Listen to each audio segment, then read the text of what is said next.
global accessibility. Your future, your currency. Everybody say, one child, one youth, one tack, one child, one youth, one tack, tack, tack, tack, tack, tack, tack. Become financially free. Join the Abundance Community Diaspora City. Contact our website or social media for more info. Everybody say, one child, Diaspora City. One tack, one child, one youth, one tack, tack, tack, tack, tack, tack, tack. Put your money put your money in tack, invest and show that your money come back. Put your money in tack, put your money in tack, invest and show that your money come back. Everybody say, one child, one youth, one tack, one child, one youth, one tack, tack, tack, tack, tack, tack, tack. Become financially free. The Abundance Community Diaspora City. Yeah, we got global accessibility. Your future, your currency. Everybody say, one child, one youth, one tack, one child, one youth, one tack, tack, tack, tack, tack, tack, tack. Become financially free. Join the Abundance Community Diaspora City. Contact our website or social media for more info. Everybody say, one child, one youth, one tack, one child, one youth, one tack, tack, tack, tack, tack, tack, tack. Put your money in tack, put your money in tack, invest and show that your money come back. Put your money in tack, put your money in tack, invest and show that your money come back. Everybody say, one child, one youth, one tack, one child, one youth, one tack, tack, tack, tack, tack, tack, tack. Become financially free. Join the Abundance Community Diaspora City, where we got global accessibility. Your future, your currency. Everybody say, one child, one youth, one tack, one child, one youth, one tack, tack, tack, tack, tack, tack, tack. Become financially free. Join the Abundance Community Diaspora City.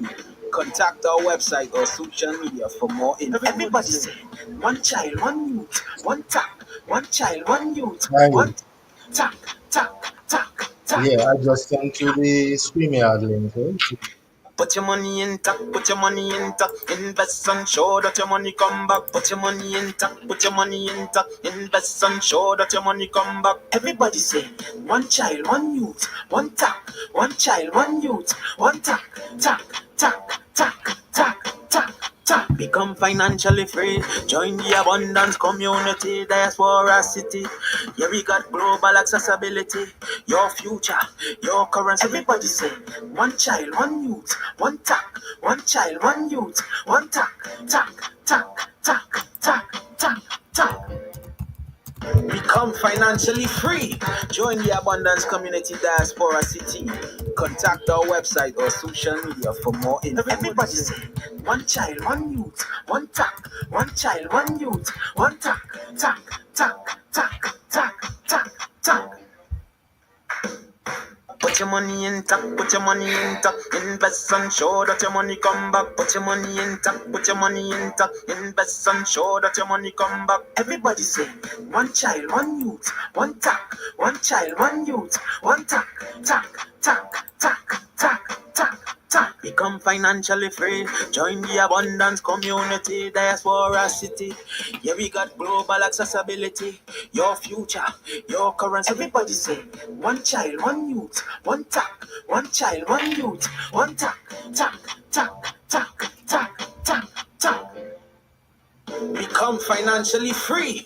Join the Abundance Community Diaspora City.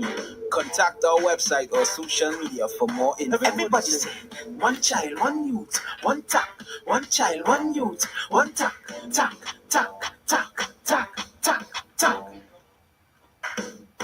Put your money in tack, put your money in tack, invest and show that your money come back. Put your money in tack, put your money in tack, invest and show that your money come back. Everybody say, one child, one youth, one tack, one child, one youth, one tack, tack, tack, tack, tack, tack, tack. Become financially free. Join the Abundance Community Diaspora City. Yeah, we got global accessibility. Your future, your currency. Everybody say, one child, one youth, one tack, one child, one youth, one tack, tack, tack, tack, tack, tack, tack. Become financially free. Join the abundance community.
Well, good day, good afternoon, hello, good evening. Welcome to our TACC seminar, the second seminar that we have had. And today is April the 12th, 2025. I hope all of you are doing well. And I hope that you have your pencils, your paper, whatever your tablet, your iPad, whatever you are using to take notes, because this is going to be a phenomenal session, and you will be happy to hear what we have to deliver today. We have some very capable presenters today.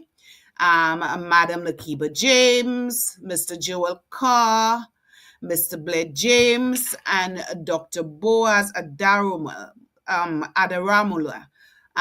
Sorry for the mispronunciation. He will join us soon. Without further ado, so if you have a question throughout this seminar, please post it in YouTube. We will address the questions after every presentation. Okay, so go ahead and put your questions related to the presentation in YouTube. Okay, so what I will do, I will ask each of the presenters to just greet the house and just say hi before we start officially with the presentations. So, Madam Nakiba, can you please greet the house? Good day, everybody. My name is Nakiba James. I am a Deputy Director of Training and also the Caribbean Youth Ambassador for TACC. I hope everybody is excited for this presentation as I am. Well, I'm a little sick, but aside the sickness, I am still excited. So buckle your seatbelts and, tune in. Thank you. Thank you, Madam Nakiba. Mr. Joel Carr, greet the house. Thank you, Chief of Staff, Director of Training. Good afternoon to the wonderful House of Tashians. It's always a privilege for me to be with you. And so I bring you greetings from the island nation of Antigua and Barbuda. Looking forward to an awesome session with you this afternoon. Thank you so much, Mr. Carr. Mr. James, welcome. Greet the house, please. All protocols observed. Nice to be here as the crypto analyst for TACC. Good that each and everyone could be on this platform to share our knowledge with the Tiashans around the world. Thank you. Has Dr. Boaz joined us? Just let me check. He is there, so I'm going to add him to the stage. Dr. Boaz, I'm putting you on the spot. Welcome. I know you just joined us. Can you just greet the house? Just say hello. Thank you so much, Director. Thank you, COS. Sorry, I'm just trying to finish up one or two things. I'm just yet to settle down, but I know that I will be able to get along as soon as possible. Greetings to everybody. It's good to have every one of us. Is it possible for me not to show my face? Is that okay? Go right ahead. Yes, I would advise all of us to show our face. Can you put on your camera? Okay, You, you want me to show my face? You want me to put on the camera? yes, if you want to. Yes, that'd be lovely. Okay, I don't want to, but if I must, then that means I have to go and change. Well, you put it on for one second and turn it back off. Let us see your Oh, face. okay, because I'm just, let me quickly go change then, because I never knew that the time is now. Oh, okay. Well, let me let you settle and then we'll come back to you, okay? Okay, thank you very much, ma. Thank you, ma. You are very, very welcome. Yes. Did I miss anybody? No. Okay. So let us begin. Without further ado, I will start with Miss Nakiba James. And Miss Nakiba James is going to speak to us on the social programs of TACC. And as she mentioned, she's the Caribbean Youth Ambassador, and she's also the Deputy Director of Training, Human Resource Development, and Communications. So, Madam Nakiba, I am going to put your, just let me add this to the stage. Let me remove this, and I will add your presentation to the stage. Here we are. Madam Nakiba, the floor is yours. One question, Director. Would I be able to switch the screen myself, or you would do that for me? Whatever you want, I can do that. If you can do that, whatever. What would you prefer? Okay, I just saw the option to do it, so I will do it. Okay, thank you. Okay, so good day, everybody. My name is Miss Nakiba James, and today I will be presenting on tax social programs, which include the Afro-Caribbean Cup of Nations, the Afro-Caribbean International Music, Cultural, and Trades Festivals, and TAC Africa Rollback Malaria Program. So we will start out with the Afro-Caribbean Cup of Nations, and here we have a picture of Ivory Coast after they won the 2023 Cup of Nations against Nigeria. So the Africa Cup of Nations is the most prestigious football soccer tournament in Africa. It is contested by national teams and organized by the Confederation Africaine de Football. It has served as a showcase for talents of African players.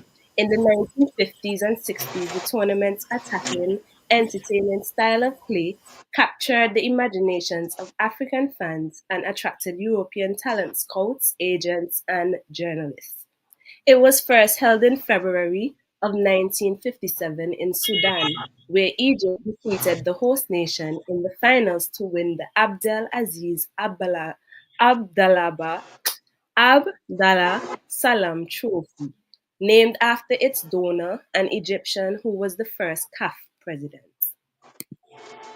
That trophy was permanently awarded to Ghana in 1978 when it became the first country to win the tournament 3 times. The next trophy, known as the African Unity Cup, was awarded permanently to Cameroon in 2000 when that team claimed its third championship since 1978. Growing participation led to the introduction of qualifying rounds in 1968, the same year that CAF decided to hold the tournament once every 2 years. In 2022, a new trophy called the Cup of Nations was introduced. Beyond the boundaries of the playing field, the Cup of Nations has been a challenge for the articulation of political values and ideas. Having inherited colonial institutions devoid of native symbols of national identity, many independent African governments invested considerable economic and political capital into national football teams in order to elicit pride and build unity among their diverse population. Though the tournament has gained popularity over the years, Financing the tournament has been an obstacle in bringing people together for the event. The Games have been significantly dependent on political financial support, creating political tension within the Afro-Caribbean community and has had major influences on the quality of these games. TACC is focused on eliminating these challenges. TACC funds can assist in reducing the tension by funding the tournament and eliminating political dependency while encouraging fair play. This event will also attract more potential investors to our community, especially among the more youthful population. It will further increase liquidity on our exchange.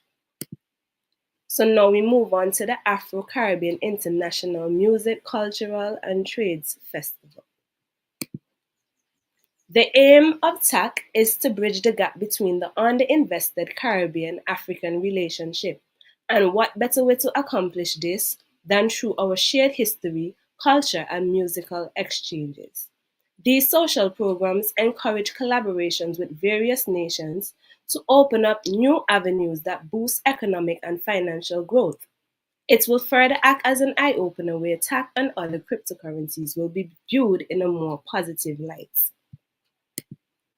With this collaboration, it will create a demand for investors and crypto enthusiasts to invest more into a trusted cryptocurrency while securing global recognition. These events will be historical, bringing millions of people from across the globe together for a never-before-seen spectacular occasion. This will showcase the various talents, music, creative arts, food, and traditions near and far. Now we move on to the TACC Africa Rollback Malaria Program. And I left this one for last based on the fact that it is of most importance to me. And we will get into why that is. So the TACC Africa Malaria Rollback Program, first we're going to look at what is malaria for those of us who don't know. Malaria is a life-threatening disease caused by parasites that are transmitted to people through the bites of infected female Anopheles mosquitoes. In 2023, nearly half of the world's population was at risk for malaria.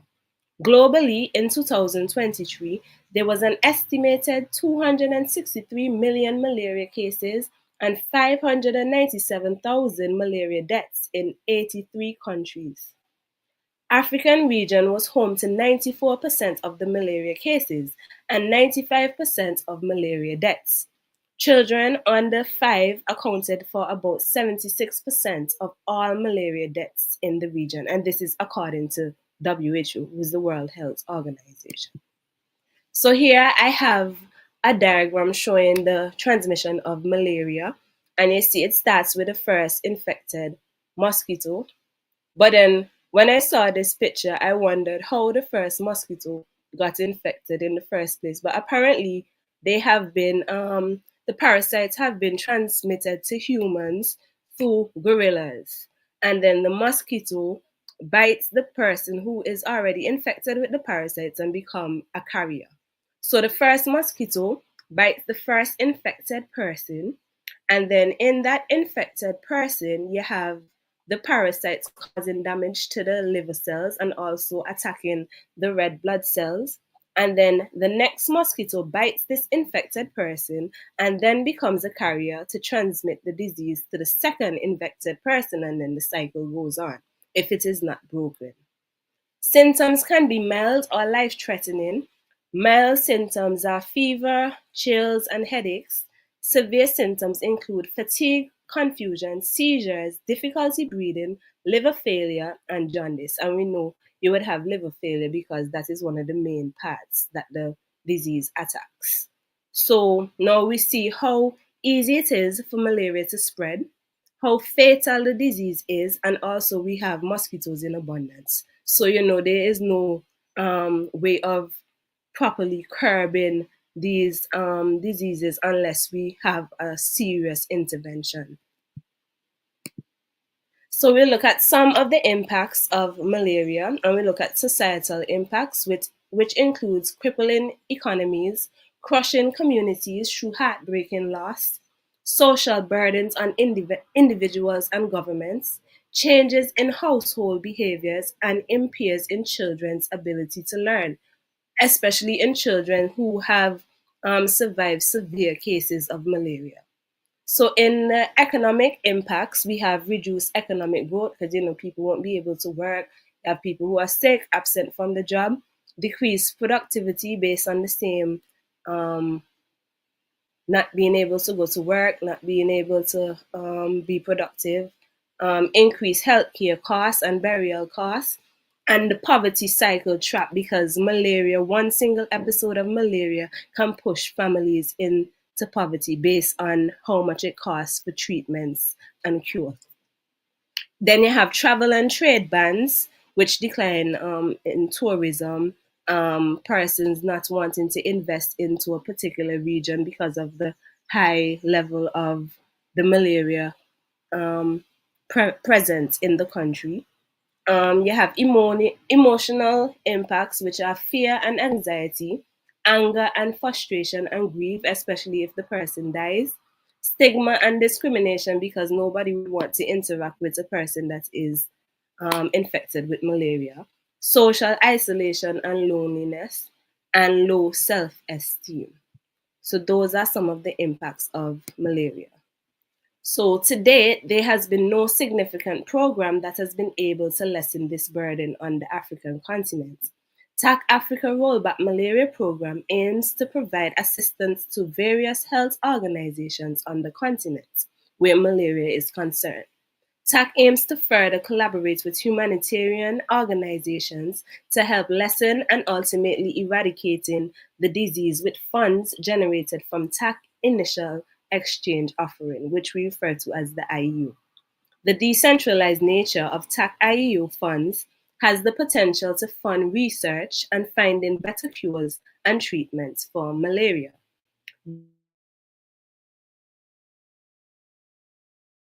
Malaria on a global scale. And we have come to the end of my presentation on the social programs, and I am open to any questions you may have. Thanks for having me, and I hope this was, a well presented presentation. Thank you. Thank you, Madam Nakiba. Yes, it was very well presented. I am checking the chat. I'm not seeing any questions coming from YouTube. Any questions from YouTube?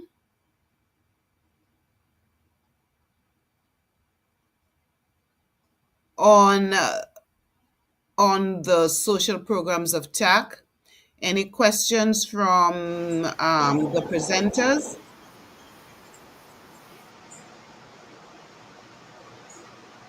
Mr. Carr, I see you have unmuted. Do you have a question? No, I was just looking through. I'm not seeing any questions. There is one question that just came up, but it's not based on your presentation. I could read exactly what it says. In fact, let me show it and then I will read it. So, Madame, we are getting into our TAC account and take it to help us and say it. Or if we use the link, have changed, and tell us how many thanks you thank you. I am not really understanding the question. I'm not sure if any of you can understand it. Anybody can make sense of it? Unless the person can rephrase it.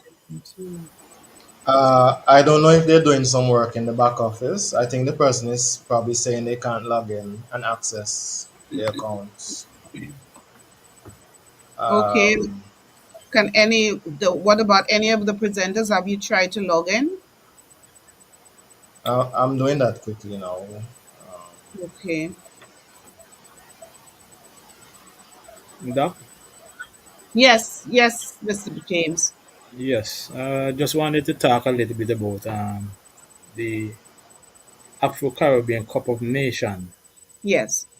I'm very excited about this program because as a former youth national player for my country, I'm excited about football. So I had the opportunity of representing my country from the age of 13 right up to about 19, and at a young age. And in 1994, our national team went to the States to play football. And at that time, there was a World Cup going on in the States. So we got the opportunity of watching a World Cup game. It was Nigeria against Greece. So as young boys, we were so excited that we could experience this World Cup, the biggest event on the planet when it comes to sports and football. Yes. So very excited for this, and I just want to see it come to fruition. And right now, I have my son. He's in the States. He's in the university, part scholarship, and he's a footballer. So Wow.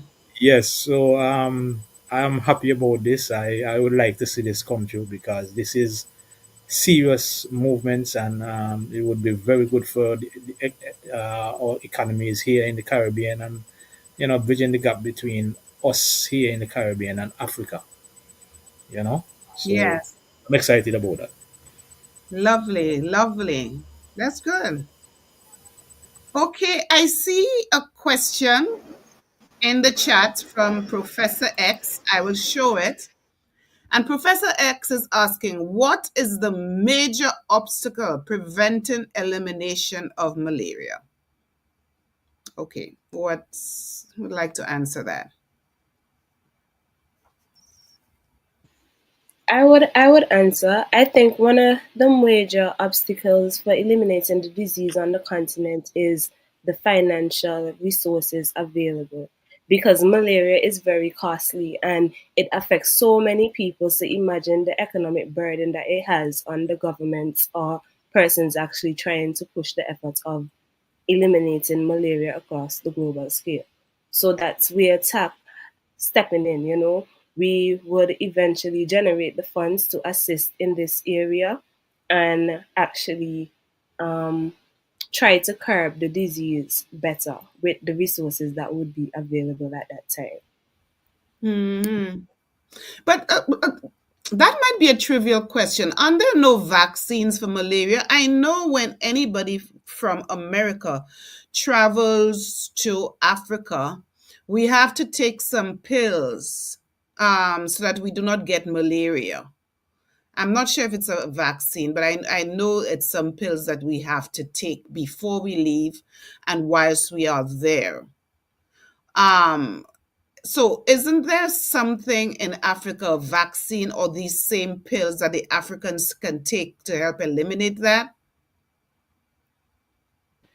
I would want to believe so, but based on the research that I have done, it doesn't seem that way, because when Caribbean people go over there and do take these pills, they're oftentimes okay. So I don't understand, if they have them available over there, why is it that the fatality rates and the fact that the transmission spread of malaria is so high? So I'm not sure if they do that over there, or if they have that accessible in their healthcare system, like how we have it over here to fly to Africa. Mm. There is another question from Mr. Brown. Is there a cure for malaria that we know of? I have never heard of a cure, but they do have what they call treatments. Like you can treat yourself from malaria, but I don't think after treatment you would still be, I think after treatment you would still be able to catch the disease. So there isn't really a cure. Okay, okay. There are many Africans who are listening to this presentation. What do you have to say? I'm not sure if you have contracted malaria at all, but maybe you can put in the chat some of the obstacles that y'all are encountering in Africa when y'all are dealing with the treatment of malaria and the elimination. So maybe I'll just wait to see if you'll have any comments. Let me hear from you, Africans in the chat, as well as Dr. Boaz, who's here as well, so we can hear, because all of us, myself, Madam Nakiba, Mr. Carr, and Mr. James are all from the Caribbean. So this is not something that we know that we have contracted. We don't know much about it. It's only actually in interacting with you, Tiashans, and being part of this community that I got to know more about malaria. But I don't know anything about it. I don't know how it makes people feel. We have never contracted it. So it would be good if maybe somebody, one of the Africans, can put a comment in the chat about how you'll deal with malaria and the obstacles that you're facing and what it's like for you, so that we can empathize. Okay, serious man. I think I would like to say something about that. Let me see if I can put on my mic now.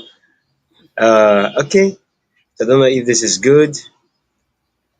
Well, the All mic is right. on, but your camera is Yeah. not, but that's okay. Go ahead. Okay, my camera is not because I just put it on now. You are now in the show. Oh wow! You're I dark. just put the camera now. Okay, you can see me still. No, you're dark. Yes, it's just black, but you can go ahead Stop and my speak. camera. Remove my. Okay, but you can hear me clearly. You can hear you clearly, so just go ahead and make your contribution. Thank you.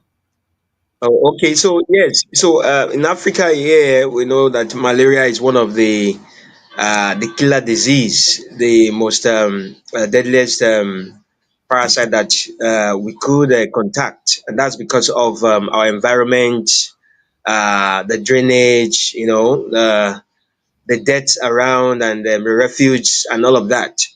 So at different times, people battle with malaria. Children, teenagers, adults at different time, and it comes with its own signs and symptoms. You're gonna have fever, you're gonna have headache, you're gonna feel very feverish, and it's not palatable at all.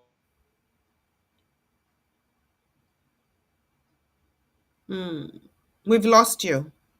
Drugs, we have drugs around that one can easily use to be able to, to kill the parasite and everything. But I see, you could imagine that every 3 months to every 4 months, everybody just want to take my anti-malaria drugs because mosquitoes are everywhere. The drainages are not flowing the way they are supposed to flow, because if they are flowing very well, we don't have a breeding ground for all of these parasites. So it's a very serious issue in Africa, especially here in Nigeria. I could just imagine a global director talking about he being down with malaria. I could just imagine it's one of those diseases and those parasites that could be very, very dangerous to the people here in Africa. So that's what it is. I just wanted to say that. Thank you very much. Dr. Boaz, have you ever got malaria?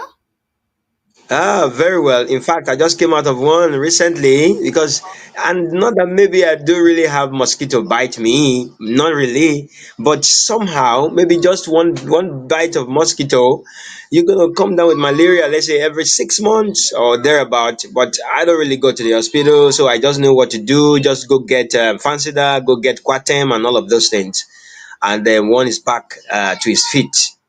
So that's that, man. So, okay, so I'm trying to understand that. So don't y'all have like spray or creams that y'all can put on you to ward off the Yeah, moisture from your skin, yes, that there so that are. you don't get There bitten?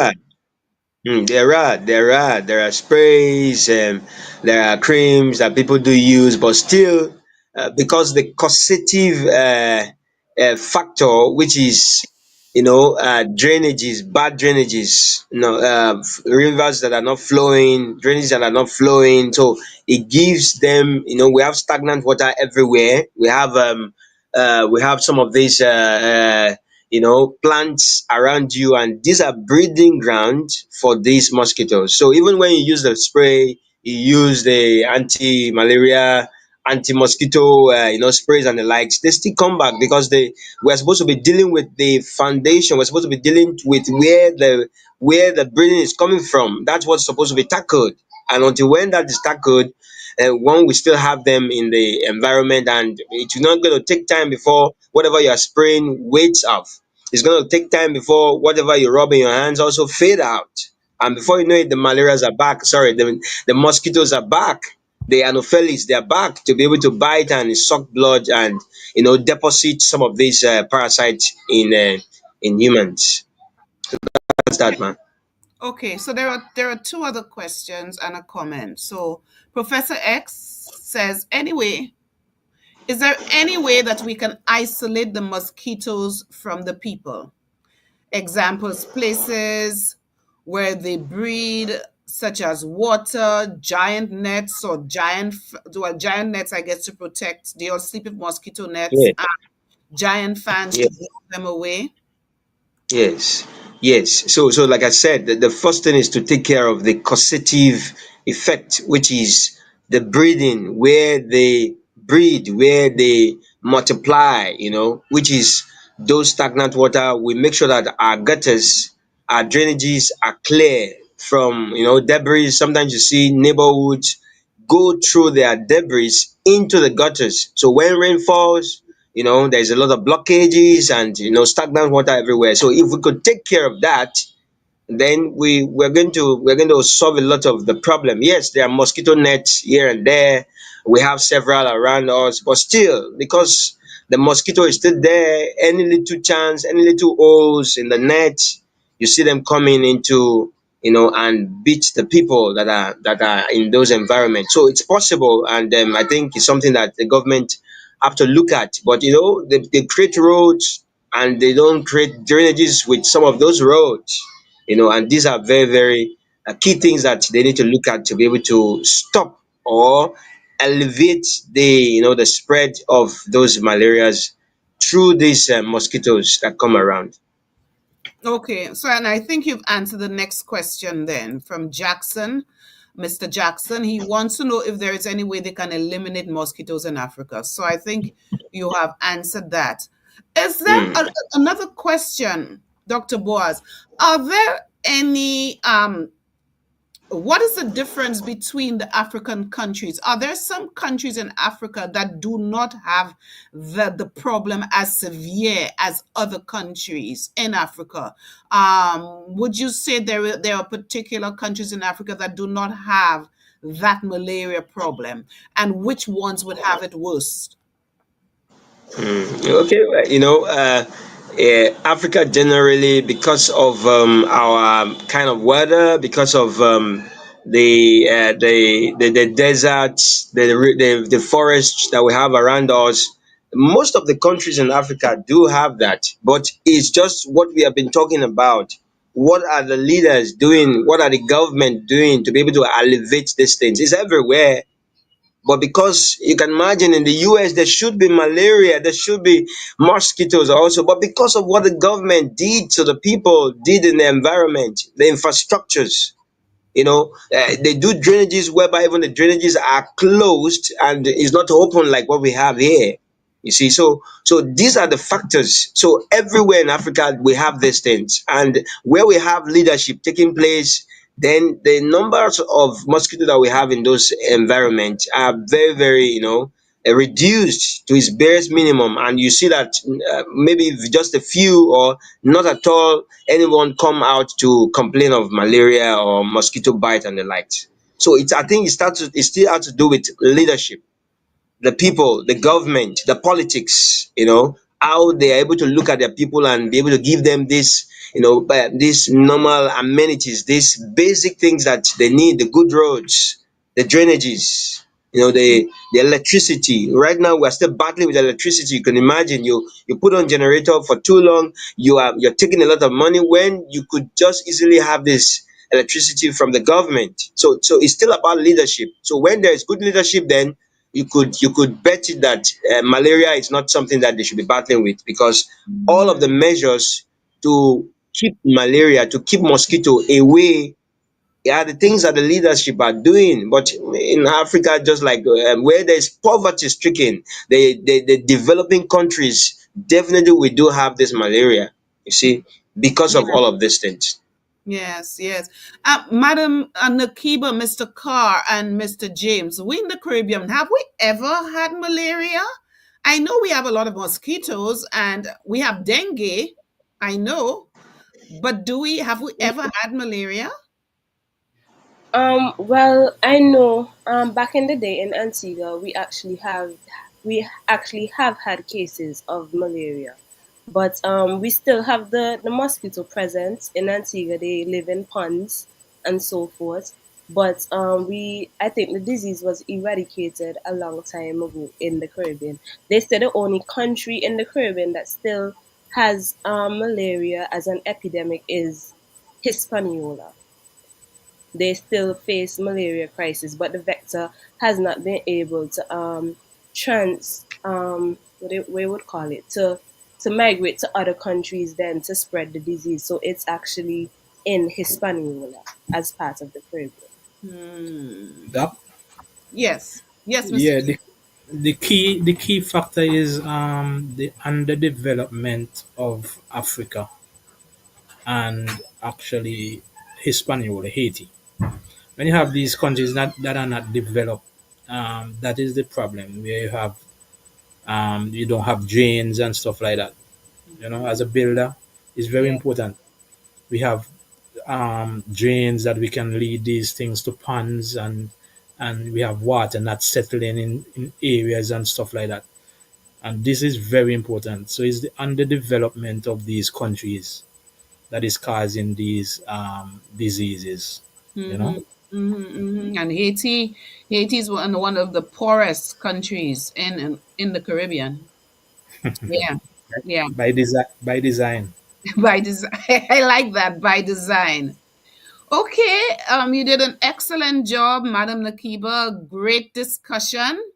Okay, so what I will do, I think will go to our presentation on liquidity whilst Dr. Boaz gets his presentation on to the StreamYard. So let's just how many people are on our YouTube? Anybody can see on YouTube how many people are there?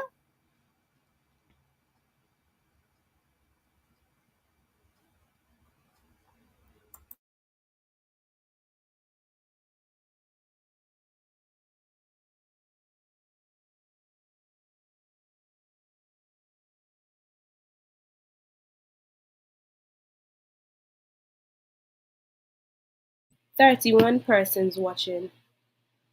Okay, that's quite small. People must have forgotten about the time. But we are going to move on. Mr. Carr, Mr. James, are you ready? Let me put a countdown again and we will start soon.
Okay, let me get the chat here.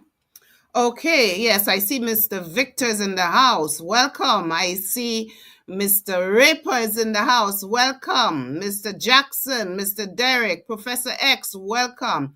Madam Tiny, leaders in the house, welcome. Mr. Brown, welcome. I see our restoration team, welcome. Mr. Menya, welcome. I see Mr. William K., Mr. Jeffrey. Who else is there? Chibuyonyendu, Yinusa, Nono. I see peace in you in Udo. Welcome, welcome, welcome. And these are those in the chat. I'm not sure who else is there.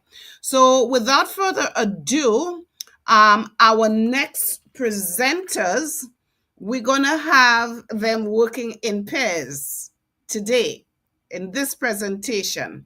And they are our very own Mr. Joel Carr, who is the Executive Director for the Caribbean and North America and Latin America. And he's also the Deputy Director of Training, Human Resource Development, and Communication. And we also have our very own Mr. Blair James, our crypto analyst. And the two of them are going to present on how exchanges create liquidity and what role can I play, can you play, can all of us play in adding to it. So without further ado, let me add your presentation to the stage. The floor is yours. Yes, good afternoon, House of Theations again. My internet has been acting a little crazy. Hopefully it will hold up this afternoon. If I realize it's giving a little trouble, I might have to take off my video to see if that will aid the streaming. But without further ado, let me welcome you again to this another exciting opportunity. Uh, as the Chief of Staff and Director would have indicated, we're going to be doing the topic this afternoon, how exchanges create liquidity and what role I can play in adding to it. Of course, I'll be assisted this afternoon so ably by our very own crypto chemist, Mr. Blair James, and he's TACC crypto analyst. And Good so afternoon. he's going to start the presentation this afternoon. So I'm going to turn over to him, and then I will come back in. Good afternoon. Good afternoon. It's a pleasure being here again. So it's the first time with StreamYard, so you guys have to just bear with us, bear with me as we go through our discussion this afternoon. So we have what is liquidity? What is liquidity? Mr. Carr, who is moving the screen for us? You'll be doing it, Doc. I can do it. I think, can you Okay. all do it? No, if you want, I can do it. Okay. So what is liquidity? Why I am does it? moving it. I'm moving it. It's fine. Okay. What is liquidity? Why does it matters? Go ahead. Next slide. Liquidity in simple terms is the easy with sorry. Liquidity in simple terms is the easy with which assets can be bought and sold quickly without significantly affecting its price. Think of it as how easy you can turn something into cash or any other asset, another asset. Liquidity is the lifeblood of any market. It's about how easy you can buy and sell an asset without causing a big price swing. A highly liquid market is like A flowing river. Asset moves slowly and effectively. Next slide. Why does it matter? Why does it matter? Let's look at the next slide, Carl. Two unwanted markets. And we go to the next slide again. Ideal markets. Next one.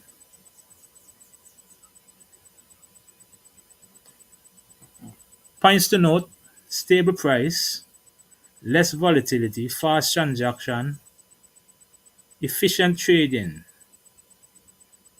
and reduce slippage, buy and sell at expect um, buy and sell at expected price.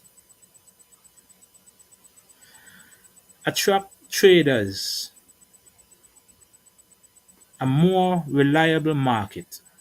These factors attract more traders, creating various cycles.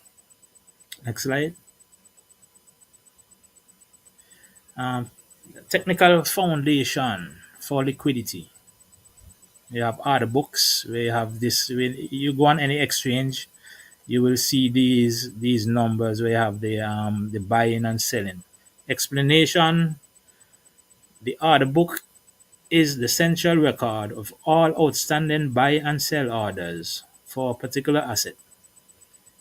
It's a list of willing buyers, bid and sellers asks.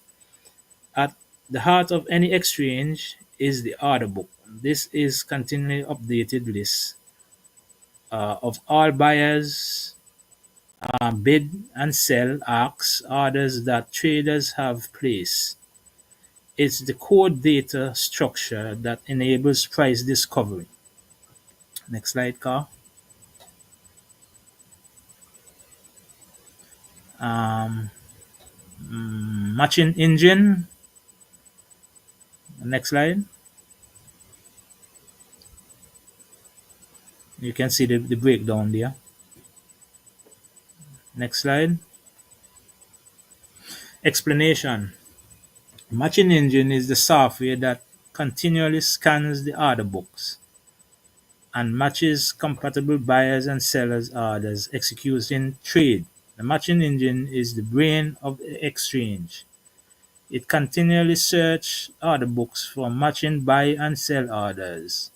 When match is found, it executes and trades automatically, effectively, efficiently. Sorry. Like when we had we were on the bi-week exchange and those other two exchange. I usually use the bi-week exchange and place orders to buy, and so long as there's a order placed there, you leave it until your order is filled and you receive your kinds. That was something I enjoy doing. Buying these kinds when they went on a dip. So I enjoy that. Next slide. Okay. Consider this. You have to take a look at this sale of This the. this is where I'll come back in. Okay, this is where. Okay, no problem, no problem. So go on the next slide, Carl. Yes. Or you start from there. So I will. Yes, I will come back in from here for a bit. Okay, go ahead. So this afternoon, Tiashans, I'm just going to take a little opportunity to take us through something that we should consider in this whole question of liquidity. Now, we've seen Mr. Blair James speak about the ideal market, which is the market that we all want, where buyers and sellers and everything are meeting. Uh, I've heard a few persons say in the forums that,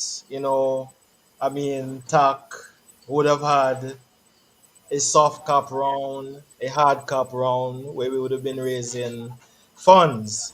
And so, why don't we put the funds into the exchange and create liquidity? Or why don't we put some of the funds at least so that persons can begin to uh, take advantage of cashing out their coins? And so I've decided to put some figures together this afternoon for us to take a look at. And so for illustration, we're going to assume that we are doing 300,000 TAC coins during, let's say, the hard cap round. Okay, and I have a breakdown here. It's saying 150,000 coins would have been sold at $1, and it shows you the amount. That's $150,000.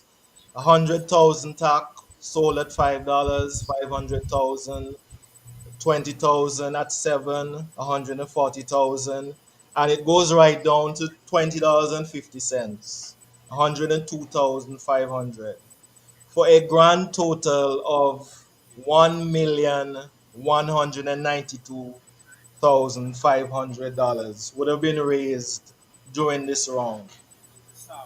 Now, what we have to consider, this is just the numbers outside of take into account. You have to put aside funds to build an exchange, funds to manage the operations of the exchange, funds to pay for hosting, for various third party support. So we're outside of considering all the things that some of the funds you raise during the cap would contribute to, we're just going to examine what some of the theations are suggesting. Why not take the funds and put it back in the exchange and create liquidity?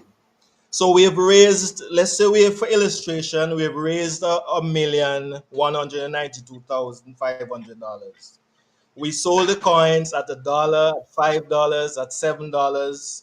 Now the coin has a value of $20.50.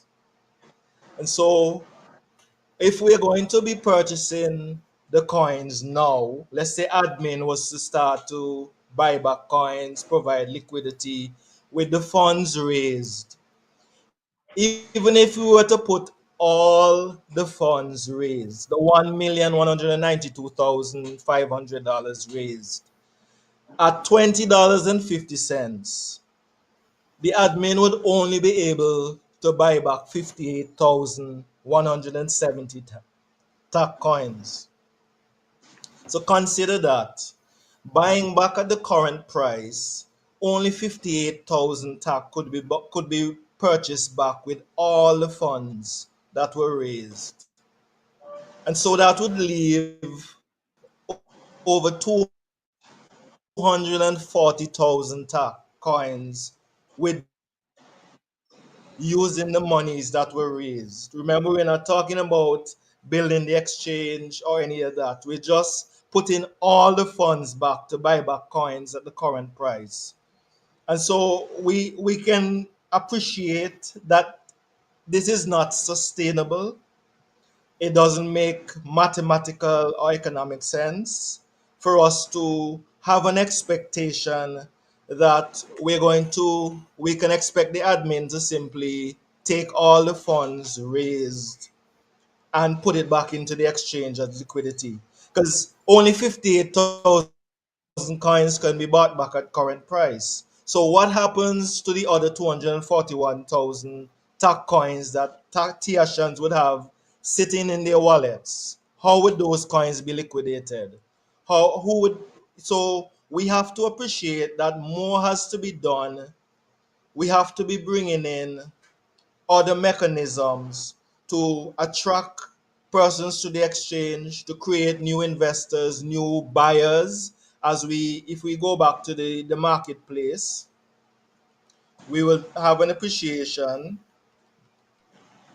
that you want a robust market where other persons are coming in, where we don't want a situation where we have two unwanted markets. You have the one at the top where you have a lot of sellers, so the stores are stacked with goods, available for sale, but no one is buying. Or you don't want a situation where you have empty stalls, but you have persons looking around trying to get goods to buy or trying to get your coins to buy. So you want an ideal market, which is where you have willing buyers and willing sellers. When we consider, I'm just switching back to another scenario, we'll take the farmer or the admin into consideration. And so this afternoon, we're looking at some practical understanding, right, to address some misconceptions that we might have where liquidity is concerned. And so we have the farmer. So a farmer, let's say a farmer has several mango trees on his farm. They all bear mangoes. So he has bulks of mangoes. He decides to load them into his truck one day and drives to the market. So along the way, he meets several vendors, retail persons that decide, you know what, we want to buy these mangoes from you. The farmer, because he's selling in bulks, he decides, you know what, I'm going to sell you the coins at, let's say, sell you the mangoes at $3.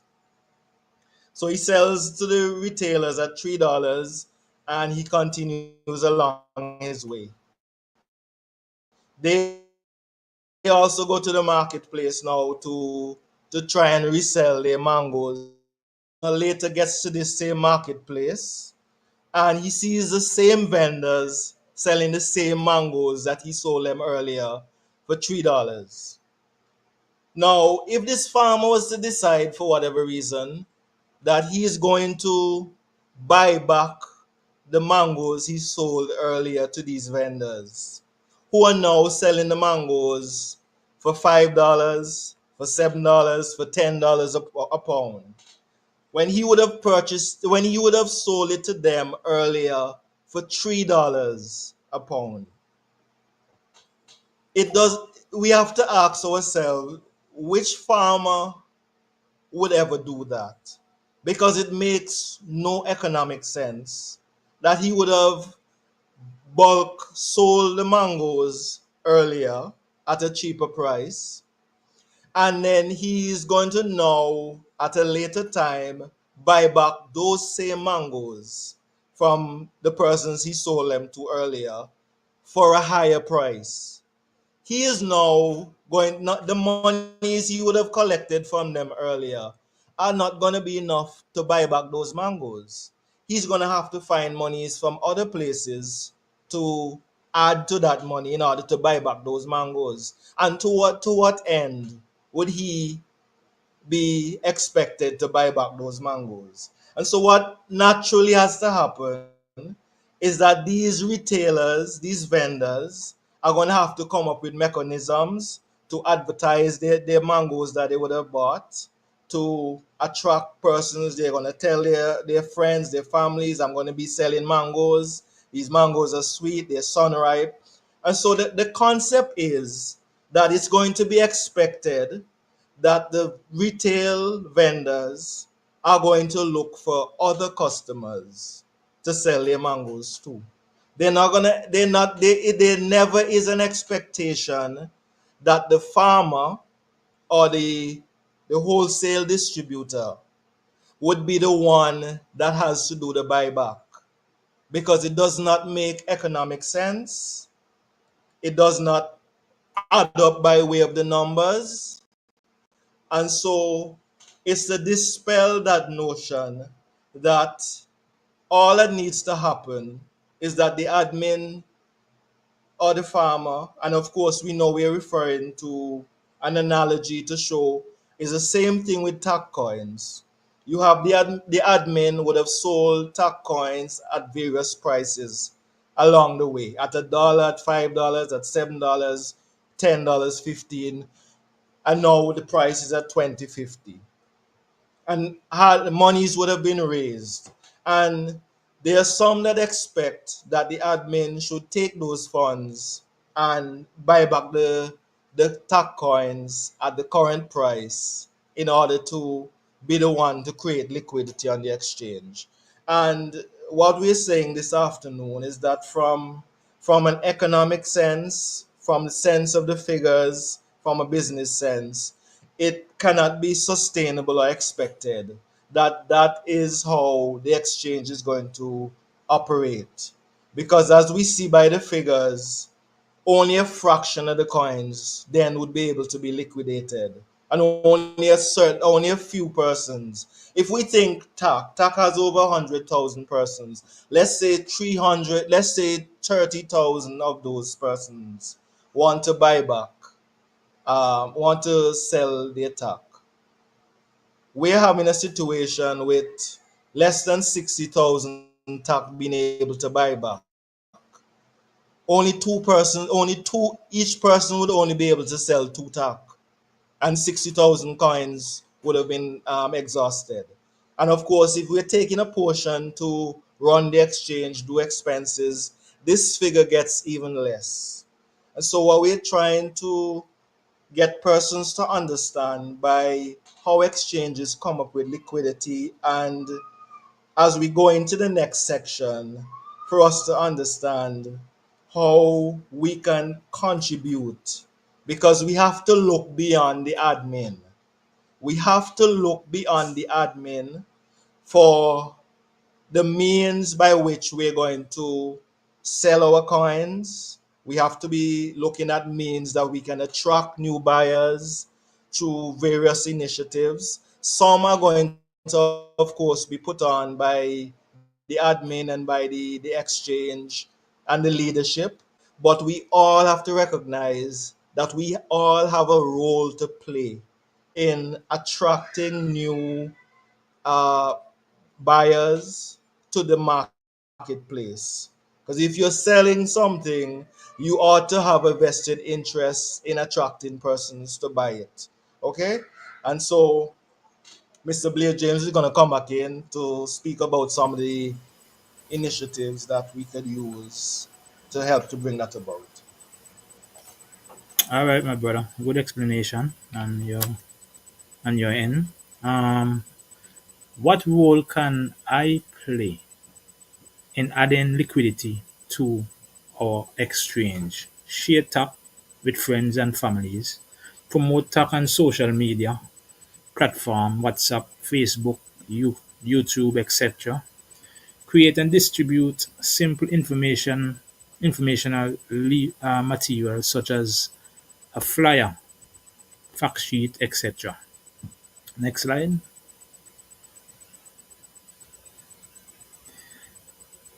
Attracting and retaining trades, trading and promotions. Targeted advertising crypto, news sites, social media, content making, educational article, videos, influencer partnership, affiliate program, strategic partnership, affiliating a large attract attracting a large and active user base is critical for building liquidity. So we have to get that user base up, and influencers and stuff like that, that we can get this thing going for this liquidity is very important. Next slide, Carl. Fees and incentive, low trading fees, um, mark taker fees model, volume based discount, welcome bonus, referral program, trading competition. Next slide. Users experience, intuitive interface, mobile app, reliable consumer customer support, multiple language support. Next slide.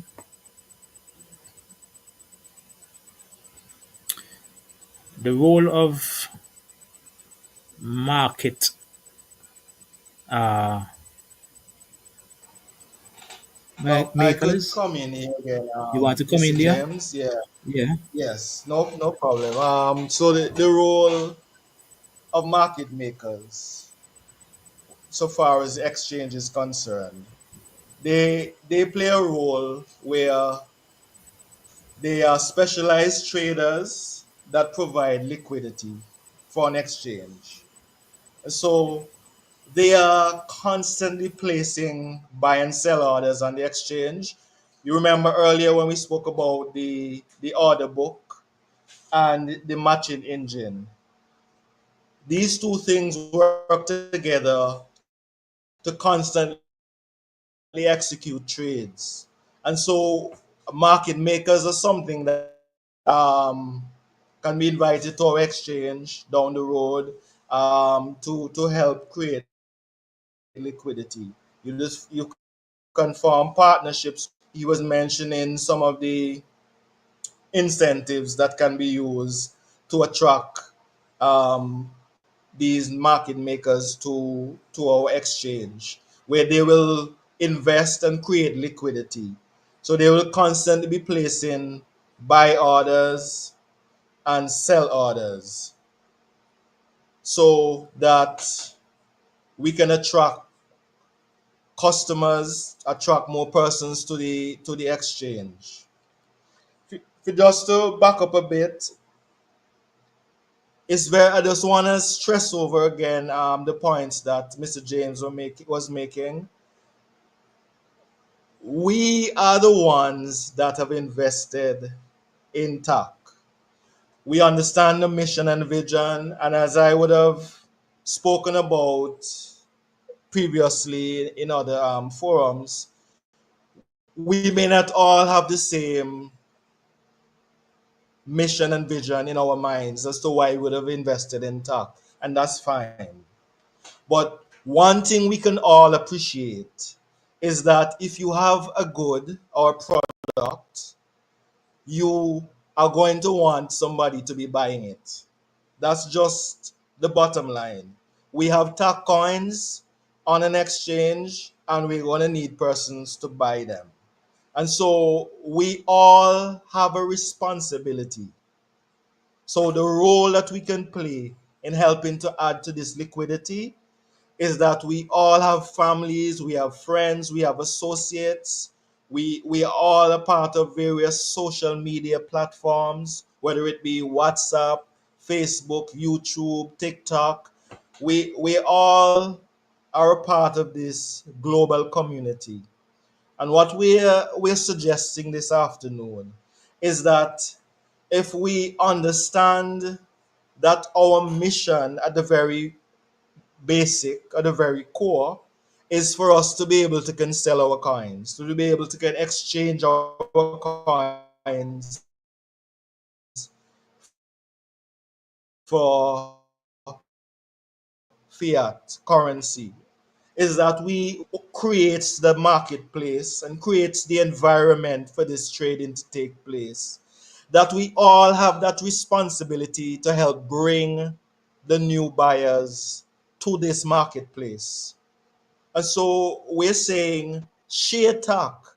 But in sharing talk, you have to understand what it is you're sharing. I mean, if you're selling mangoes, I would imagine that you're able to say to persons, these mangoes were not um, grown with certain type of harmful chemicals.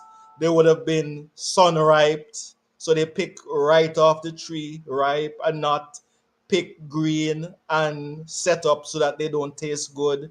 You would have a basic idea of various things about your product that you're selling, and that would be allow you to be able to better market it to the persons that you hope will buy it from you.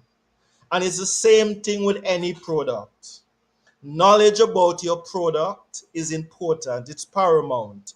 And so we're saying as you're sharing talk with friends and families, mission and vision is, because these are the things that will cause other persons to become interested and want to buy in and want to buy TAC? Why would they part with their fiat money and hold TAC coins with the hope that sometime in the future they will be able to make gains from it? And so we have to be able to present TAC. And so we have to know the mission and vision of TAC. We have to understand where to find the white paper for TAC. We all have that responsibility. Somebody asks us, what exactly is TAC? You should be able to, in a quick synopsis, explain what TAC is. You should be able to direct them to the website, direct them to be able to find the white paper. If you want to go a step further, you could create informational materials that you could hand out to persons. Hey, this is a new cryptocurrency called the Abundance Community Coin. These are some of the bullet points as to why I think you would want to take a second look at this cryptocurrency for investment or the future. Give out fact sheet about TAC. You'll be able to share on your status, your TikTok. If you're skilled, you can create videos, short videos explaining what TAC is, inviting persons to be a part of TAC. And so we're saying while the admin also, because we all know we have seen posted in the forums various invitations for persons to like and to subscribe to tax official um, YouTube handles, our various Facebook platforms. So we see admin utilizing social media to help to get the word out about TAC. We see our executive director of global affairs. We see from time to time he does TikTok presentations. He puts out videos on YouTube. All this is intended to help get the word out, help to spread. The admin has responsibility to look about certain aspects of it, and so we will continue to do that. We will continue to look at the strategic partnerships that we need to form to help to attract new investors to TAC. But we all need to play our part. We need to all look at channeling our energies towards maximizing the potential for TAC. And so we know some of these things were done in the past, like the referral programs that help to bring persons. And TAC will admin will continue to look at other features like the mobile app. We all know that that's something that's in the pipeline. So down the road, TAC is going to introduce the mobile app that will allow for ease of use, because there are some persons that would prefer to use the mobile app rather than going to a website. So these are things that TAC is going to, from the admin standpoint, is going to roll out in the future. But this afternoon, we really want us to understand that we are all in this together. We all want to see our TAC investment do the best that it can do. And so we're inviting every person, not just on the call or on the seminar at the moment, but even persons as you review this seminar at a later time, as you go back to look at it, we're saying that we all have a responsibility to help to bring new investors, understanding the mission and vision, to be able to create a larger pool of liquidity for the exchange. So if the admin is working in tandem with every Tiashan to create the strategic partnerships, the new investors, that our platform will have more than enough liquidity, that we'll be able to see all of us liquidate as much TAC as we want to liquidate, as freely as we want to liquidate it. Because don't forget, from the very start, we said liquidity is a good flowing functioning liquidity on an exchange is when you're able to exchange your assets as quick as possible without it affecting the price much. And so that is what we're all aiming to. And so every part of the illustration this afternoon is designed for us to get an understanding that together, if we all come together, if we channel our energies, if we realize that if I want to see my coins have the best opportunity to be liquidated as quickly as possible so I can do what I want with it, we have to not just look at it individually, but we have to look at it collectively, understanding that together we can accomplish and achieve anything. If I'm thinking about the 10 coins or the 100 coins that I have in my back office, and that everything should be done to liquidate my 10 coins so that I can move on with my life, then it's not going to work as effectively and as efficiently as we all want it to work.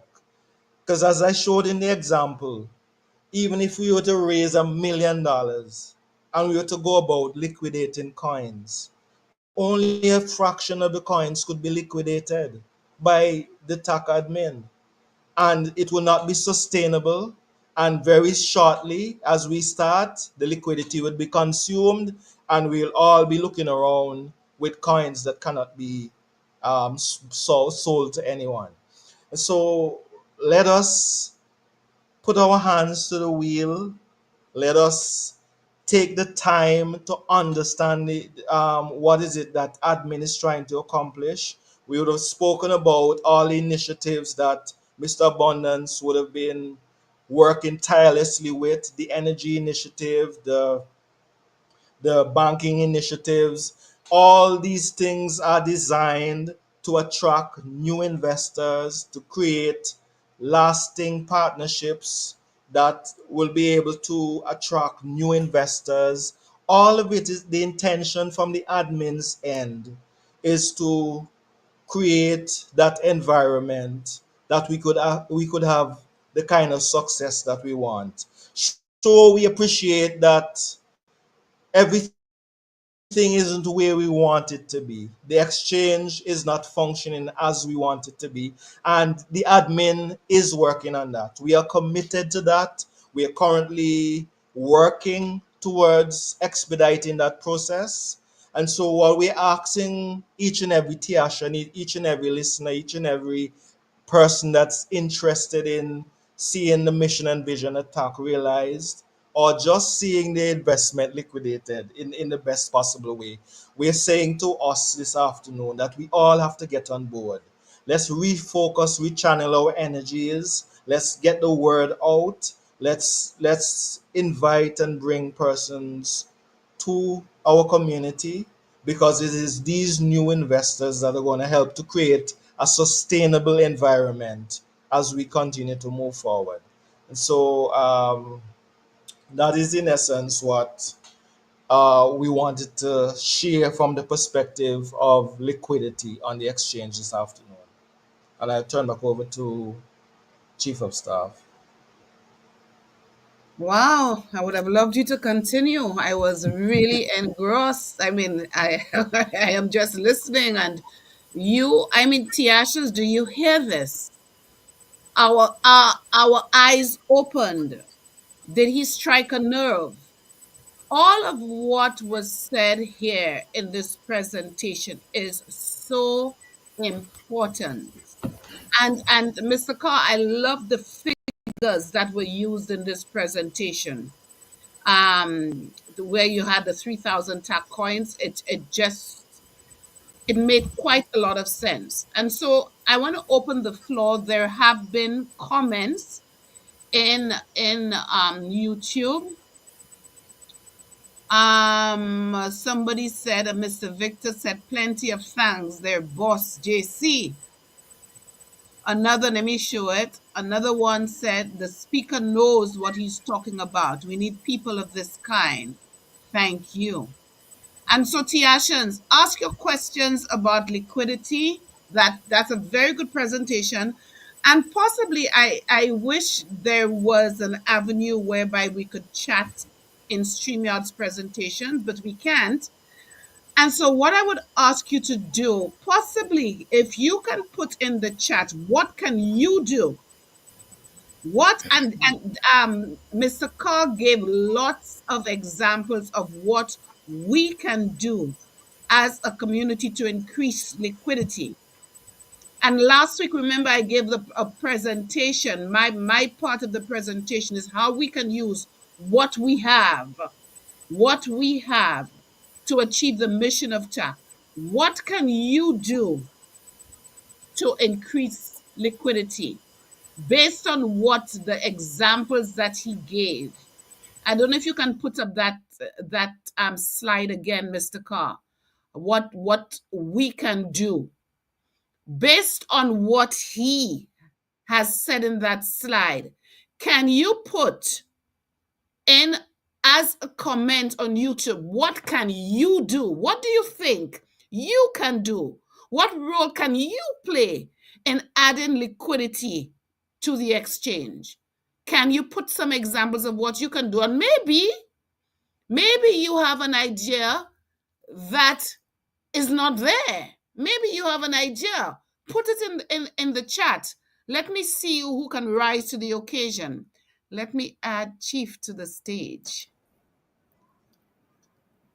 Chief, welcome, welcome. I will give you a formal welcome. You came in the middle of such an important presentation on liquidity. I know. Can you hear me? I can hear you perfectly. Yes. Oh, look at that. All right, thank you. I'm just No, challenging the. Yes, go ahead, Chief. no, go on, go on. I am just challenging the community. So Mr. Carr gave some ideas of the role that we can all play in adding liquidity. So I'm challenging the community, each of them. Can you put in the chat what you can do right now to add liquidity? Nobody's rising to the occasion. I wonder why. Mr. Pascal put their comment, together we can. No challenge this time. We are the best TACC to the world. Very good, Mr. Pascal. Yes. And you have a lot of comments there. The TACC is limitless. My energy is channeled to TACC. Yes, that's what we want. TACC to the moon. TACC is the future of wealth. TACC is money. Yes. Mr. Khan, nobody's rising to the occasion, no comments.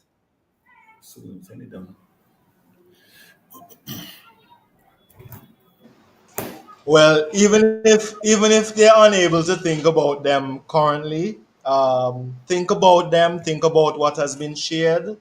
Think about it. I hope that even after this seminar, and something comes to mind, when you get an opportunity, share it with a leader. Share it in the forums. This is the kind of energy that we all need to bring to TAC, rather than focus on the glass being half empty.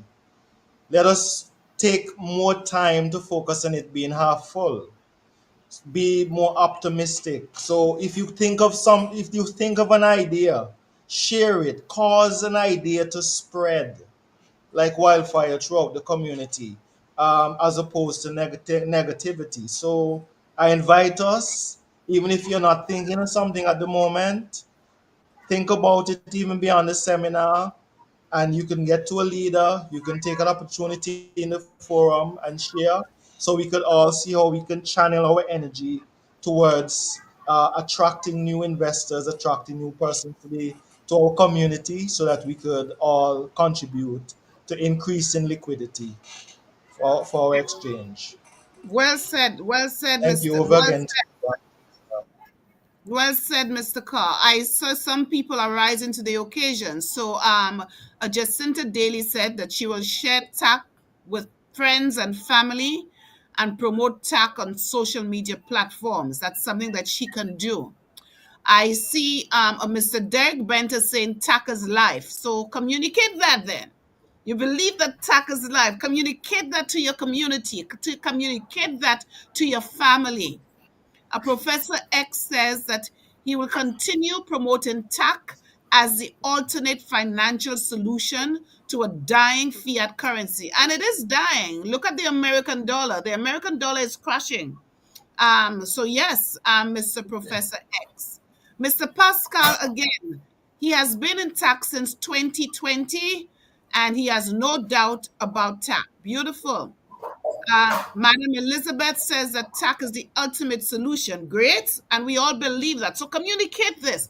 And we believe that, we say it, but we also act on it. We need to act on that. Mr. Chibuyonyendu, I'm sorry if I do not pronounce your name correctly, but he's going to be adding people in TACC. So yes, people are responding. They're rising to the occasion. That is what we want. And if you have any other idea that is not there that we can use to add liquidity to the exchange, please bring it out. Message us and let us hear what your idea is. And as we wait for more response, I think this is a perfect time to welcome our very own CEO, the captain of the ship, the leader of this community, our very own Chief Abundance, Mr. Steve Williams. Thank you for coming to our, yes, we want to clap for you. Thank you for coming to this, our second seminar. Thank you for all that you have done for this community, for all that you continue to do, for your motivation words, for your inspiration that really changes us into being better people. And to actually enforcing and achieving the mission of TACC. Chief, the floor is yours. Let me remove that presentation. Yes, the floor is yours. Thank you very much. I'm not at my usual space, as you can see. I'm actually down in the office. Actually, I just jumped in, yeah, because I was actually out. So I came in when the director Carr and crypto chemist was doing their presentation. And I saw on the list you had Ambassador Nakiba. She was slated to do the social programs, Yes, she and did it. Ambassador to do the diaspora. I'm not too sure if Ambassador was able to join us because I know he's sick. Was he able to join you? No, but Dr. Boaz said he'll take over. So I Oh, okay. sent So him the ambassador's slides. Okay, so Dr. Boaz will take over that one. All right. So okay, so I don't want to really disturb the flow because I see it's really going nicely. The the vision and the mission of TAC and why we are here. And so, you know, we must understand the reason we came together.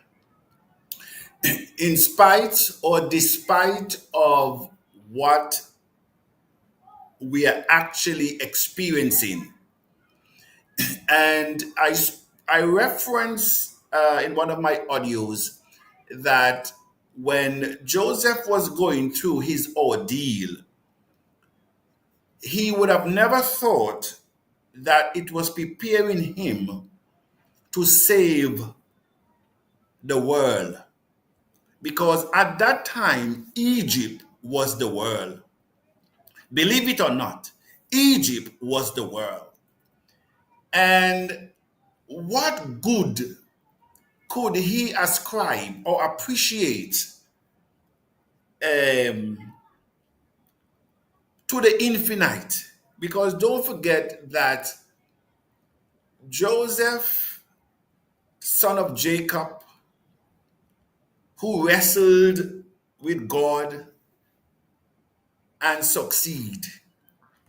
So these are not rebels. These are, we say, God favored. And yet still he was allowed to go through this unthinkable experience. And so I want us in this community to understand that there is nothing new under the sun. It's a cycle and it comes in different ways and different form. And Joseph were being, as it were, prepared. But look where he went through. You know, I want us to grasp the gravity of what he went through, what he had to endure. And not only by friends, but by his own flesh and blood almost killed him, until the last one, I think Simeon said, you know what, please don't let his blood be on our hands. That is the level to which they sank, not knowing that what they hold, they don't know that what walked with them was the actual Savior. And we know the story very well, and we can appreciate the story very well. But who could have appreciated the process? We celebrate Joseph. Oh, we celebrate him. And as if from the brothers' escape of death wasn't enough, he was also put and forgotten for 2 years in jail for crimes he was accused he did not do. I mean, you tell me, who give praise, who give praises to the Almighty under such circumstances? And so, what am I saying? What's the moral of my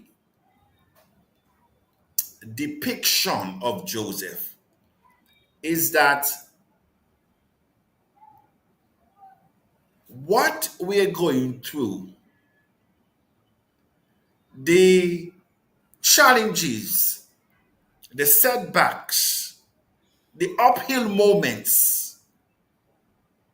how is it shaping us? What, and these are the questions we need to ask ourselves. How is it shaping us? And what is it shaping us into? What am I learning? What am I gaining? What is this setback that I am experiencing to come forward at a later date, more savvy, more experienced, more knowledgeable, more valuable? What it is that my experience, this moment, is teaching us. And so I just want to again thank you, Director of Training, for last week training. As I said, you know, you made mention of the 5 loaves and the 2 fishes. What we see as impossibility with our eyes, with the flesh, because that is the impossibility. And make no bones about it. When we say TACC is finished, it is finished. You know, we as Christians, when the Infinite said it is finished, over 2,000 years ago, he knew what was finished. And we also accept that it is finished. But we're here 2,000 years. We're still here over 2,000 years. So, how do we see things make a big difference? In other words, we have the mindset of Paul to bring those things forth as though they were. To believe that is already done, because reality is the mind doesn't know future, it knows now. It knows now. This is the reality. And so we need to go back to what brought us together and why we are here. Why we are here. You know, Les Brown once said that why most of us fail in life, because we set our goals too low and hit them. We set our goals too low and hit them. And so the best have not come out of us. The world have not seen the best in us. And so this is a new era where we saw what took place in 2009, 2010, where an unknown currency came on board that the world did not know what it was. The elites looked and scoffed and said, don't touch that thing. It has no intrinsic value. You will lose your money. It has no place in our financial system. That's what they told us. And the media amplified that one, because when the Warren Buffett speaks, when the JP Morgan speaks, the stock market listen. When the media speak, we use them for our litmus test. And then to add it, the church says, don't touch this thing. This is the devil's system. 666. What a conundrum for the poor people who are looking for an escape, because it came from an unknown person, an unknown place, now creating untold wealth. There's nothing new. If we believe in the script, when the infinite entered, he entered from a place that nobody was expecting. Until the script even record when it mentioned, can anything good comes out? Can anything good comes out? And so I'm saying to the TACC that our mission and vision is non-negotiable. This journey started 2019 with the idea of TACC, which actually gave birth, physical birth, June of 2021. So we are going on to be a 4-year-old child. And a lot of children gave birth before us in this space, and a lot gave birth after us. And tens of thousands are no more on this journey, but we are here. And the obstacles that we are facing is not of the TACC's fault. It's not of the admin fault. These are development issues that we need to realize. They're development issues. And we will get past that, but we have to stick together. And so I just want to say to each and every one of us to keep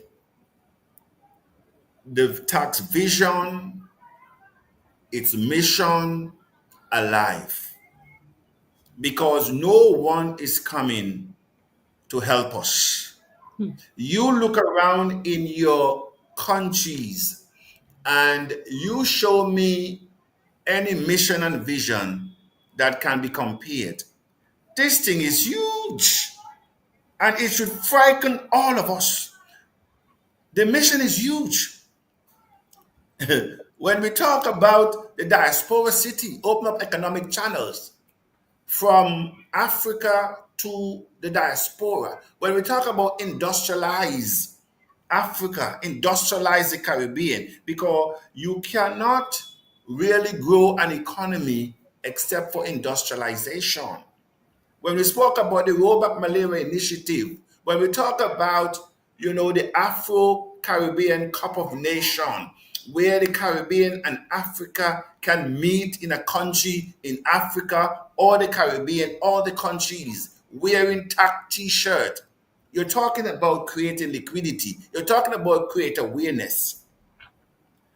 When you talk about culture, trade, international musical fests, where we can promote TACC to the globe, I'm saying to our people, there are brighter days ahead, and no one will do it for us. If you're waiting for your pastor or your minister in government to do it, it will never get done. So let us understand the mission, because it's the only way you're going to create liquidity. It's the only way you're going to have persons that are willing to buy more coins than you possessed. When they understand where we're going, when they understand that we're looking at technological free zone where crypto can be bought and sold unrestricted, where you can trade, you can build houses, you can shop with your coins. When you amplify that vision, where TACC's mission is to create an environment where automation, robotics, artificial intelligence, blockchain, cryptocurrencies can interact aggressively. Because that is how you gain liquidity, diversity of coins, trading, buyers and sellers. Because no matter the exchange today, if no one sell, if no one buy, you have a deadline. That's it. Is that, as the director was saying, the marketplace must have willing buyers and willing sellers. There are times where you have things to sell, nobody's buying. There are times when people want things to buy, nobody's willing to sell. So we have to strike that balance. And so where we are now, the forensic audit is being undertaken, where we are saying, yes, we know exchange development is not a sprint. It's not an overnight thing. There are a lot of technical parts that must be connected in the back end to support the front end. We're all aware of that. But we can also say that we are on this road too long. And for us to appreciate what they would have done, we must bring in an independent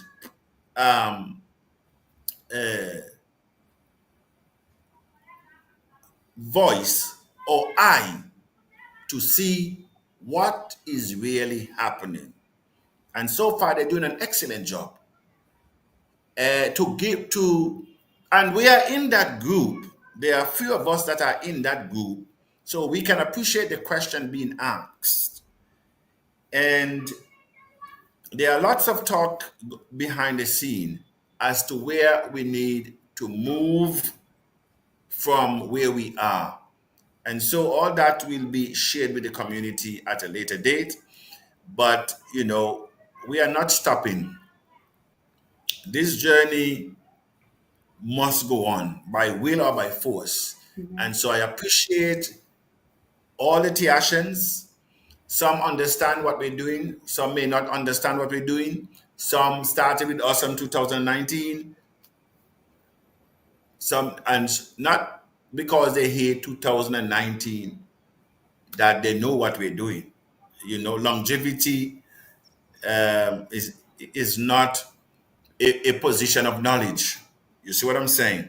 So I just want again, so that I don't take further time, to just appreciate the director, our newly appointed chief of staff, our newly appointed director of global operations, and the entire team that came out every week to keep us focused, to let us know that our mission and vision is a part that we're creating that does not exist.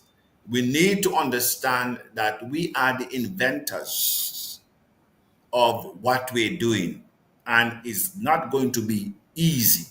It's not going to be a walkover. And there are some deliberate attempt, as in the past, so is it now.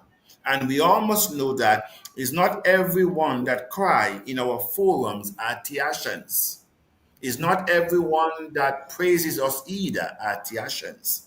And so we have to be aware and allow the wheat and the tears to go together. But we must keep focus. There are brighter days ahead. And I just want to tell the House that we're on the right part of history. We're creating a financial path for our people. A lot of people are taking care of the political part of our emancipation, and our major concern and concentration is on the finance, because who control the finance control the world, believe it or not. You have all the good ideas in the world, you don't have money, nobody listen to you. You could even be the most educated in your family. Once the money man show up or the money woman show up, your presence is diminished. That's how it works. And so that's what we're creating here. And so I'm very much proud of what we were able to create and what we're able to maintain without no global scandal. And so I appreciate again each and every one of you. Back to you, our Chief of Staff. Thank you. Thank you. We appreciate you so much, Chief. You are the helm. You are leading us in the right direction. And I always have my pen when you speak because you say so many things. And I wrote down two. Go back to what brought us together. We need to do that. Go back and why we are here. And then you said this other thing. We set our goals too low. And it reminded me of something. There's this book that I love. It's called The Greatest Salesman in the World by Og Mandino. I read this book again and again and again. Let it seep into my consciousness so I can live by his principles. And then so I always have, you can find it online. It's free. And so I always have it and I look back at it. And what you said there reminded me of something I read in it, where he said, "Never will I be concerned that my goals are too high. For is it not better to aim my spear at the moon and strike only an eagle than to aim my spear at the eagle and strike only a rock?" Have So mercy.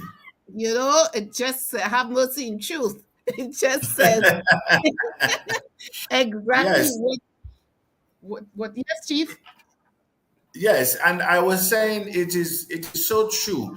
And that is why most of us fail in life because of the fear factor, fear of failing, fear of.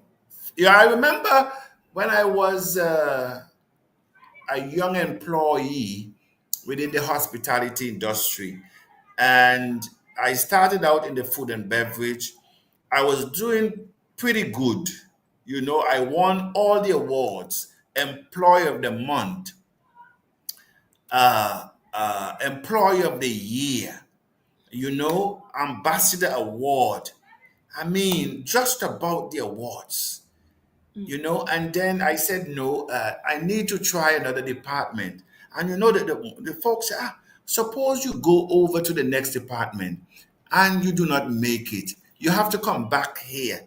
Don't you think that is a risk you're taking? So we always have that fear of failure, you know. And I left and I went from one department to the next. And guess what? When I came back to them, I came back as their manager. I left as their peers, but I came back as their manager. So the universe has everything to make us accomplish that which we can imagine. There is no short of people nor funds. No short of people or funds. Once you set out to do something, you don't need to worry who will open the door. Just be consistent. The doors will be open. And it will be open at a time you unexpected. Some unexpected person, unexpected places. So Yes. don't worry about this thing. So this too shall pass. So Tiashan, look to the skies. Thank you. Thank you. Thank you, Chief. So there are some questions there on liquidity that I think we need to answer. Some of them are really good questions. So let me pop them up on the screen. And Tiashans, our breaks are going to be quite short. So if you want to go and get some drink, your tea, or something to eat, your fufu, your soup, your just get it, and continue joining us. So this one, let me show it by Mr. Ibru. It says there are lots of TACC coins being sold out by so many Tiashans ever since the launch of our exchange. May I know, how could this create the liquidity that we are talking about? Panelists, Mr. Carr, Yeah, anybody? they say, sorry. Yes, there are lots of there are lots of TAC coins being sold out by so many Tiashans ever since the launch of the exchange. May I know how this could create the liquidity? So remember what we said is that liquidity is how easy you can convert your TAC coins to fiat. And so, as Mr. Abundance has always been saying, trading has always been taking place. And so it is liquidity being created. What we are looking at sometimes when we're thinking is that we're thinking about the liquidity that will come from sales. Like your second question, if a Tiashan brings 4,000 people, for example, to buy TAC and hold a coin, can you explain to the community how can we know that this is creating liquidity? So if it's taking place on the exchange, then we'll be seeing it through the exchange. We will be having buyers and sellers, and it will be flowing through the exchange. The order book would be matching, the matching engine will be matching buying and selling orders on the order book for the exchange, and we will see the liquidity flowing through the exchange. So as you bring the persons in, you will be seeing that liquidity. But also be mindful that buying and selling can be taking place off of the exchange. Individual Tiashans are buying and selling coins all the time. That is liquidity as well. It's just not flowing through the exchange, but it is you turning your coins into fiat, and someone else is gaining the answer to your question. Thank Car? you. Yeah, that's why it's so important for us to have our own exchange. That liquidity can go through our exchange. Any transaction will go through our exchange. That is why it's so important for us to have our own. Mhm. Thank you, thank you, thank you. There's another one there. Without trading, how can we market tech? The progress of TACC so far was collective effort, and without trading of TACC coin, bringing investors to TACC is questionable. Liquidity is about trading.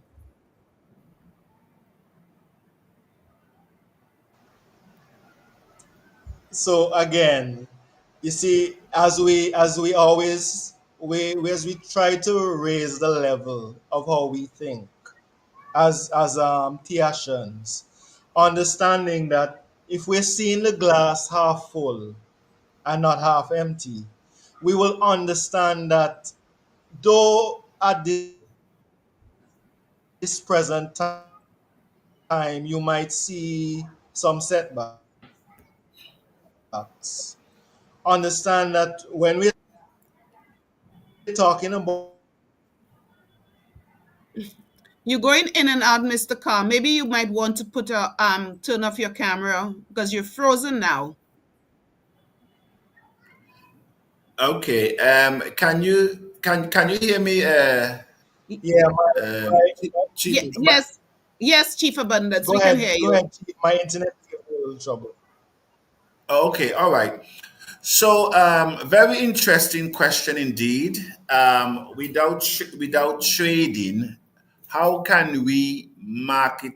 How can we market tech without trading?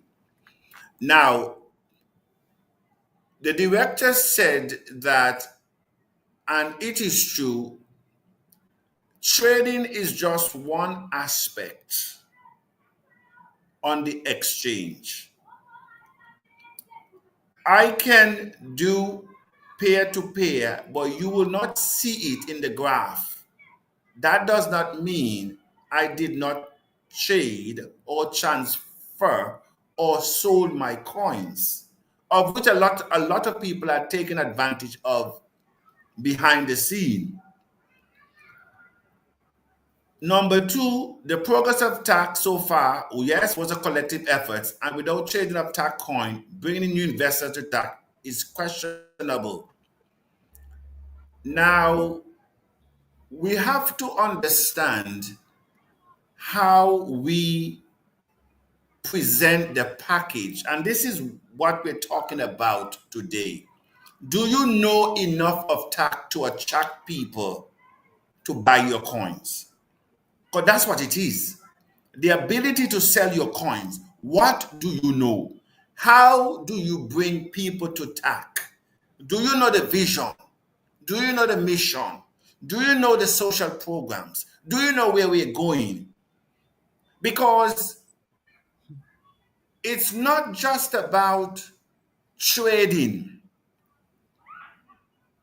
Trading is one section, one application, one activity. It's not the end all. A matter of fact, is not even the beginning. Because the first thing you need to convince me, why should I buy this coin? What is the future? Where is your, show me your white paper. Where are you going into the space that would convince me to buy your coin? So I can say it's a worthwhile investment. It's just like you're buying a house. You look at, why am I doing this? You know, how will it affect me down the road? Not now. It's not all about now. Our vision of long term sustainability is too short. That is why we will always go for the hype and we'll always be scammed. We're looking for quick fixes to long-term solution. And so we have to really understand TACC's mission holistically. We brought a community together across the spectrum of the world to create 2.5 million, and no trading took place. No trading took place. But we were able to bring a massive community together. What does that tell you? What is more important? The trading or the vision and the mission and the aspiration of what TACC can become? That is what will drive people to you. And so we have had so many offers in this community, millions of dollars. People were willing to buy TACC. But if I had sold them, we wouldn't have probably TACC today. We wouldn't have TACC today. So becoming a community of value, be optimistic, learn our mission and our vision and why we exist in the first place is more important than trading. Give value. We must give value. What is it that will convince me to buy your coin? Is it just to have an exchange? You know how many exchanges are crumbling every day? You know how many coins are being delisted every day? You know how many coins have died since the industry started? You know how many coins is on coin market cap on 6 and 7 exchanges and they still not even make 50 cents? But they're trading. They're there. They are there. But what are they doing? So it's not just about having a coin to trade. Is what is driving the coin? How can we create an environment that does not exist? How can we turn the eyes, the attention, the spotlight to our community that will cause those who wishes to invest in Bitcoin say, oh, there's something happening here. These people are going somewhere. Let us have a look at them seriously. But if the difficulties that we are facing, you cannot see further than this, then it's a huge problem for you. You will not be able to even sell the coins that you have at the price. And that is why some people are looking to discount, because the level of the price is actually above their capacity to sell, because they don't know the value. They don't know the words. They don't know the vision and the mission. And it will be very difficult to convince anyone if you don't know. And so it's a very good question. But it's also a question that comes with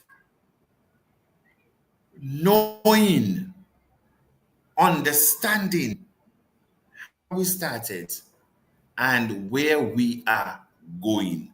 Thank you very much. Thank you. Thank you so much, Chief. Okay, we need to go on to our last. I see there's a question there on the social programs. I think somebody just came in and asked this question about malaria. Please, I want to know if malaria is in the western part of the world. I think we have answered that one. Well, they say 1 and 2 pocket pockets of it might, can be found probably in Guyana, they said, but I have no proof of that, in the jungles. But, the South American countries, one and two may have, isolated cases, but it is, it's uh, uh, a disease that, basically we have, you know, wiped out since in the 50s. So I don't know what malaria is until I went to Africa, till I came to Africa 2017. I've never heard of it. I've Yeah. never heard anybody went in the hospital with malaria in my country. A matter of fact, when I went back with the malaria, is somebody hinted me and said, "You know what, Abundance? I think you have malaria," and because of the incubation period, it takes at least 2 weeks before it manifests itself. So I weren't thinking of that. You never experienced something. So you went into Africa, you came back into the Caribbean. You didn't expect you coming back with malaria. And so our best doctor could not figure it out. So I had to tell him, I think that's what they said. And he had to go into the physician.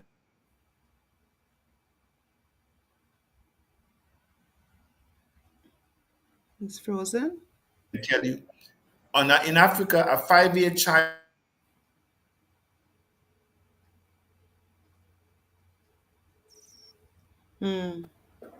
Are we here? I think we're going in Yeah. and out, or is it? Yes. Or is Okay, it?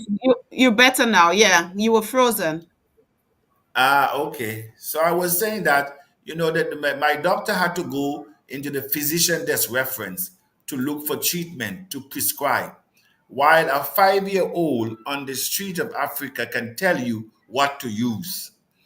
So it just shows you the difference. And it's, in other words, it's not anything to be proud of that malaria today is still, killing hundreds of thousands of our children and adults on this continent.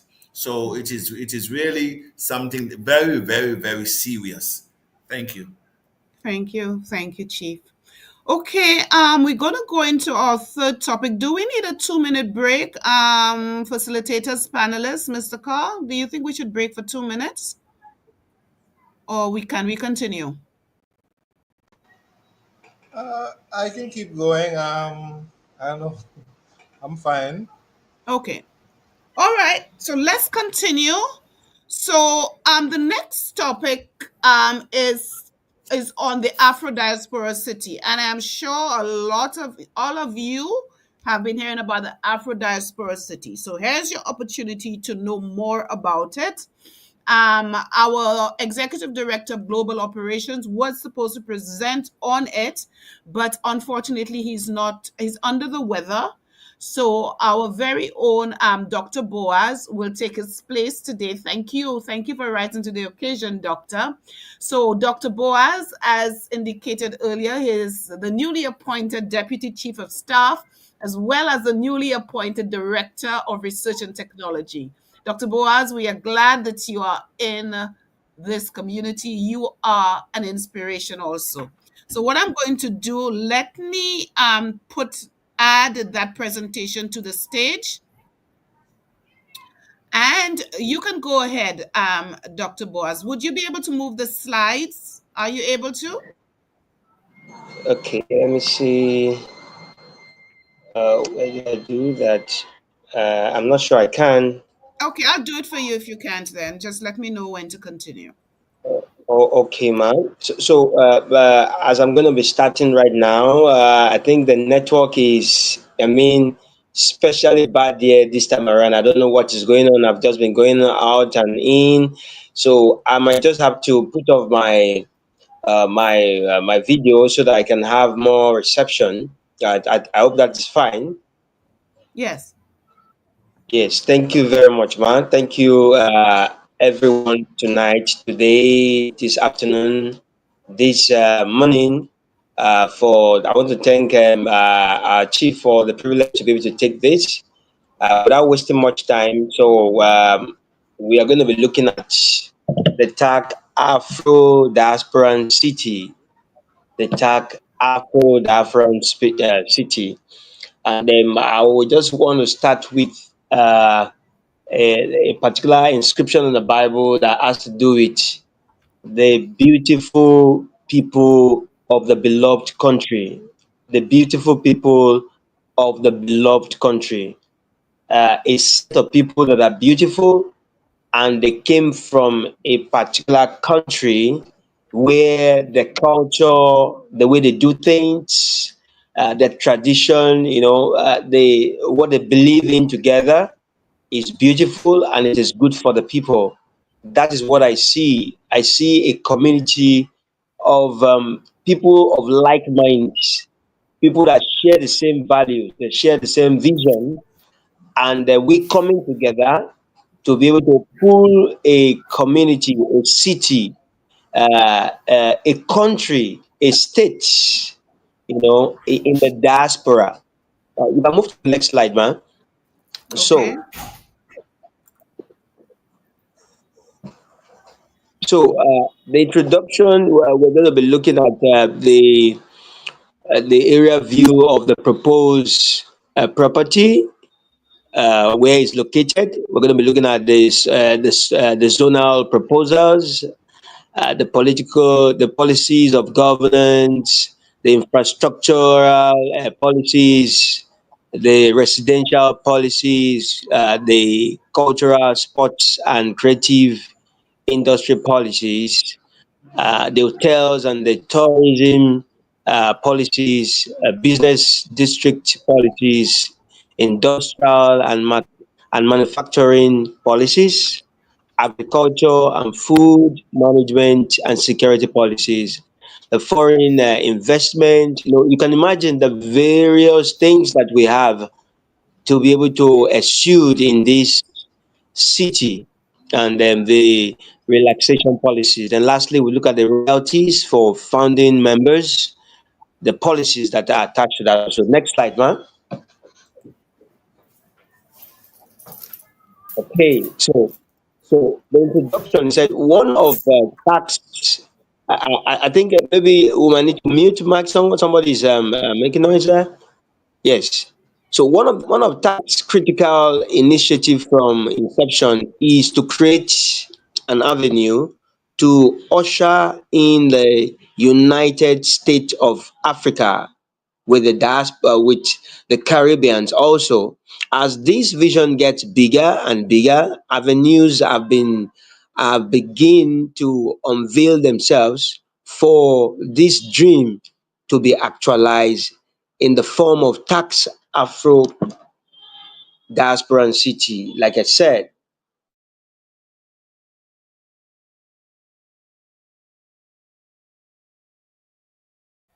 We've lost him. Is it? just like the story in the Bible always comes to my mind and come to my mind of the people coming together to build something that has never happened before, to create something that have never been created before, to build a tower that has never been built before, and in the spirit of unity, in the spirit of purpose, they were able to carry out this assignment. And because of the oneness of it is already done, like Chief said the other time, are we seeing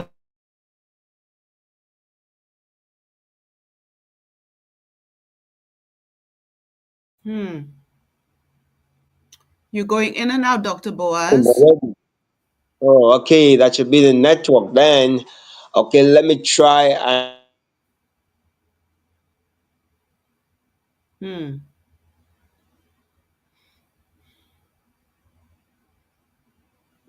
is it fluent now? We can hear you now, yes. Oh, good, good, good. So next slide, man. All right. So that's just the proposed area in the diasporan city that is found in Liberia. The area view of the city itself. You can see how massive it is. You can see the landmass. You can see how it is. Please, the next slide, man. So those are more views to help us to be able to get to understand. You can see the residential areas, the factories, and the industries. Where we're going to plant crops, agriculture, where we're going to have the hotels. You can see the recommendation for zonal views and the likes. This is beautiful, and also where we can do business at different capacities. Next slide, man. So there we have the recommended zones. We have the hotel and the tourist attraction zones, the business zones, the residential zones, the factories and industrial zones, the cultural, creative and industrial industries and the recreational zones, and the agricultural zone. A section for special crops according to the soil, other crops that are best grown in such areas. Next slide, man. All right. So the policies of government, government have a very wonderful part to play when it comes to setting such a city in place. So there shall be diasporan city council, which shall be the highest administrative and executive organ of the diasporan city.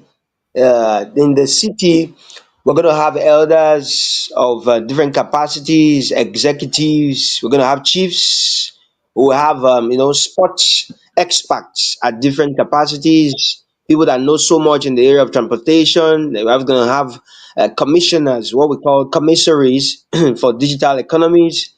In the city, we have councils of elders that comprises of the chairs, the city councils of elders, the chief elders, immigration part of chiefs, different capacities in governance, ambassadors of different capacities also. Next slide, man.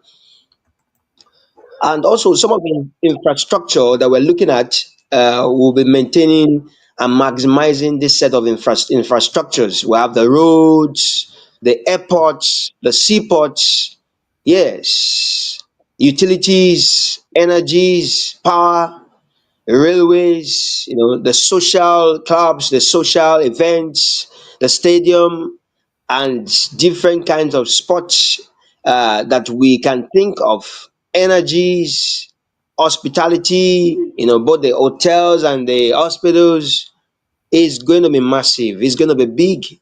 I can just imagine in my heart, in my mind, what we can all come together to build a city as massive as that. Next slide, man. So, in the infrastructure, in the infrastructural policies, we'll be looking at, like I said the other time, the hospitals, the financial institutions, schools, churches, police stations, military stations, supermarkets and shops, clothing and textile. That means every single thing that you can require, that you can think of, will be found in that city. You will come to the health. It's something we call the health city, a place where everything that has to do with your health, you don't need to travel outside of that city. You should be able to have what we call a one-stop shop where everything that has to do with your health is being catered for. No one should be homeless. No one should be homeless. Heavily subsidized food for people, for the community, for the people that are in the community, heavily subsidized clothes, heavily subsidized free public transportation, free heavily subsidized electricity will make life so easy for people in that city. Next slide, man. All right. So, tax city infrastructural policies. So we shall ensure our aviation infrastructure is implemented for safe transportation of Tiasians. The airports, the air traffic controllers, the helicopters, the heliports, the ground facilities, when it comes to the aviation. Now, when it comes to telecommunication, we want to be able to have the highest level of network. You can imagine, I've been complaining about network bad, going off and on and the likes, but in that kind of city, we want to be able to have the highest form of network that will be flawless. 5Gs, 4Gs, mobile network, telephone, wires, cables, internet, satellites, mobile network stars, radio broadcasts, systems, drones moving around in case of security, safety, looking around the whole city to make sure that everything goes the way they're supposed to go. That's going to be wonderful. Next slide, ma. So when it comes to the power and energy, we're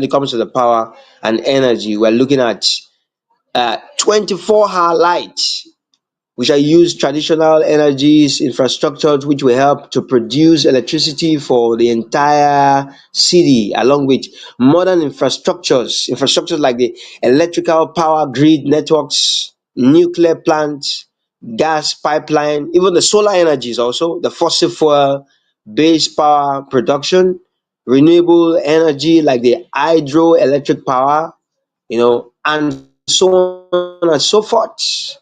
When it comes to the radio wave, we shall develop drivable locations such as the highway and the roads, the bridges, the tunnels, the bus, transit, like we have in China, where you can see the road connections, the bridges coming together, doing something that the world have never seen before. It's possible because if the people in the Tower of Babel could come together and have it in their mind that they want to do that which has never been done before, if it is possible for one, it is possible for anyone under the same circumstances. What we need is togetherness, focus, teamwork, faith, believe in ourselves, believe in our coin, believe in the capacity of our coin to go.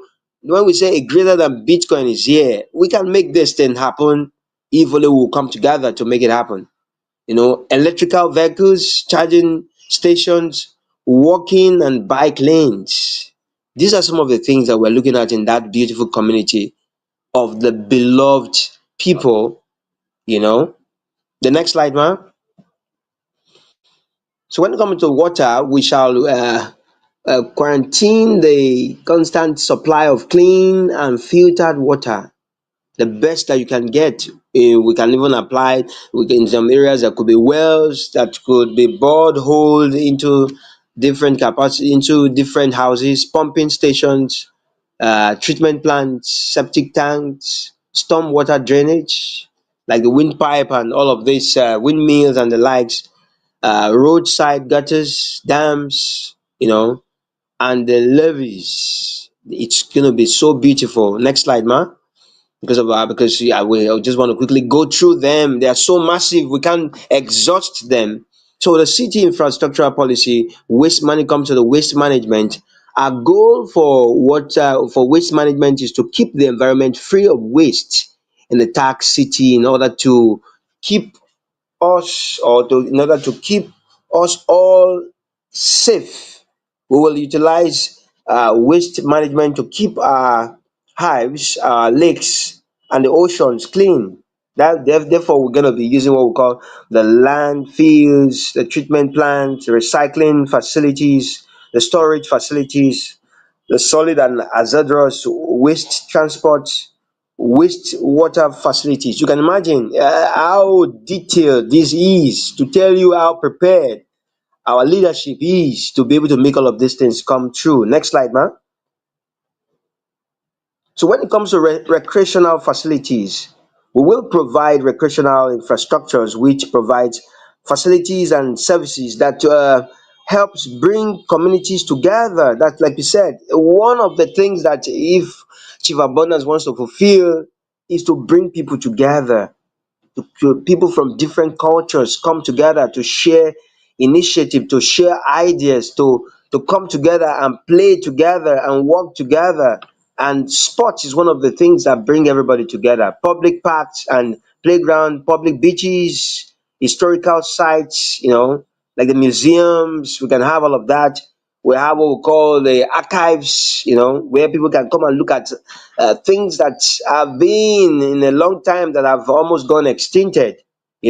Nature reserves, public bathrooms, picnic areas, public parking areas. Look at the beauty of the fields, the football field, the stadium, where we have people everywhere, in the community, in the city. It's going to be lovely. Next slide, man. Yes, thank you, Ma. We will have programs that contribute positively to all stakeholders as well as adding value for the organization itself and ensuring it operates in a sustainable way. This is our corporate responsibility. TAC Diasporan City application forms must be approved before any sales of land. Everything is going to be well scrutinized. Land sellers within the community should be primarily employees of TAC Afro Diasporan City. Qualifications to own lands in the city, everything has been put in place to make sure that it is our African communities that will be able to own a land. It is our Tiasians that will be able to own a land, you know, and so that we don't just give the land to people that do not share our values, do not share our visions, our dreams, our mission. Next slide, ma. Recommended, okay, yes, you are there. The policies, municipal waste vehicles, bicycles, how it's going to go. Residential shall respect the right of all other residents to peace, quiet, and tranquility. Therefore, their priority not shall they be packed on lawns and orderliness, organization. What are the things that we're going to see in that community, in that city? Next slide, ma. When it comes to the area of I think cultural, sports, and creative industries. The main goal of the policy is to apply culture as an important source of tax city for economic development. Therefore, we will implement several measures in order to support arts and cultural education in the development of new generations of professionals. We will endeavor to ensure the artisans and cultural educations in the field of visual art, music, dance, sports. These are the things that will bring us together. We will ensure the education of the future professionals of art. Once when it comes to art, those are the things that bring the people together. And also to the last result, once scholarship recipients complete their TAC funding courses, the master and the doctoral programs graduate must return to TAC City and continue working in the relevant sectors for at least 3 years. The most successful graduate will be offered profile employment opportunities of different sorts. Next slide, ma. Okay, so we will aim to achieve a balanced flow of cultural goods and services and increase the mobility of artisans and cultural professions. This is just to tell you that this is a masterpiece that has been prepared to make the diasporan city to move and to move smoothly, where everything is going in the way it has been planned. Next slide, ma.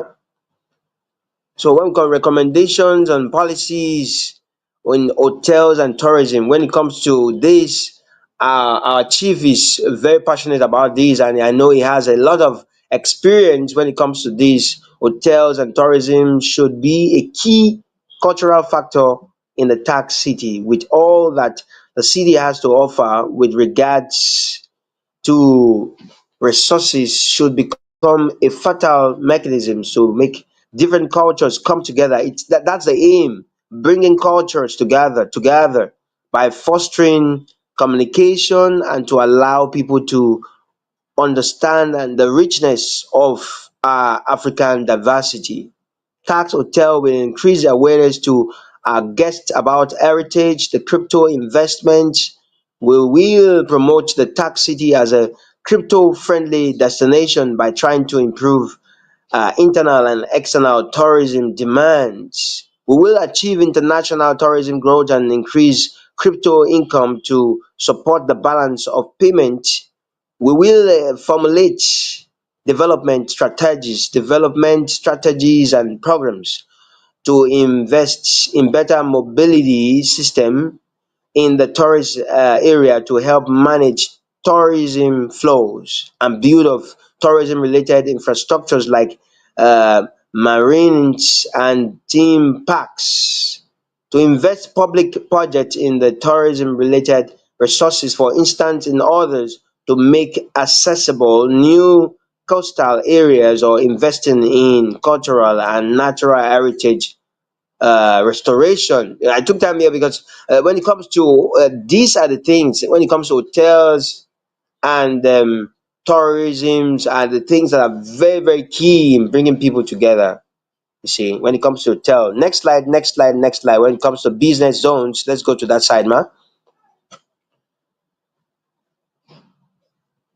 All right. So the policy recommends that businesses concentrate on developing and utilizing the factors of production that will make them effective, efficient, and competitive. These factors are summarized as follows. We're going to have the human resource, knowledge and exploitation of technology and entrepreneurship.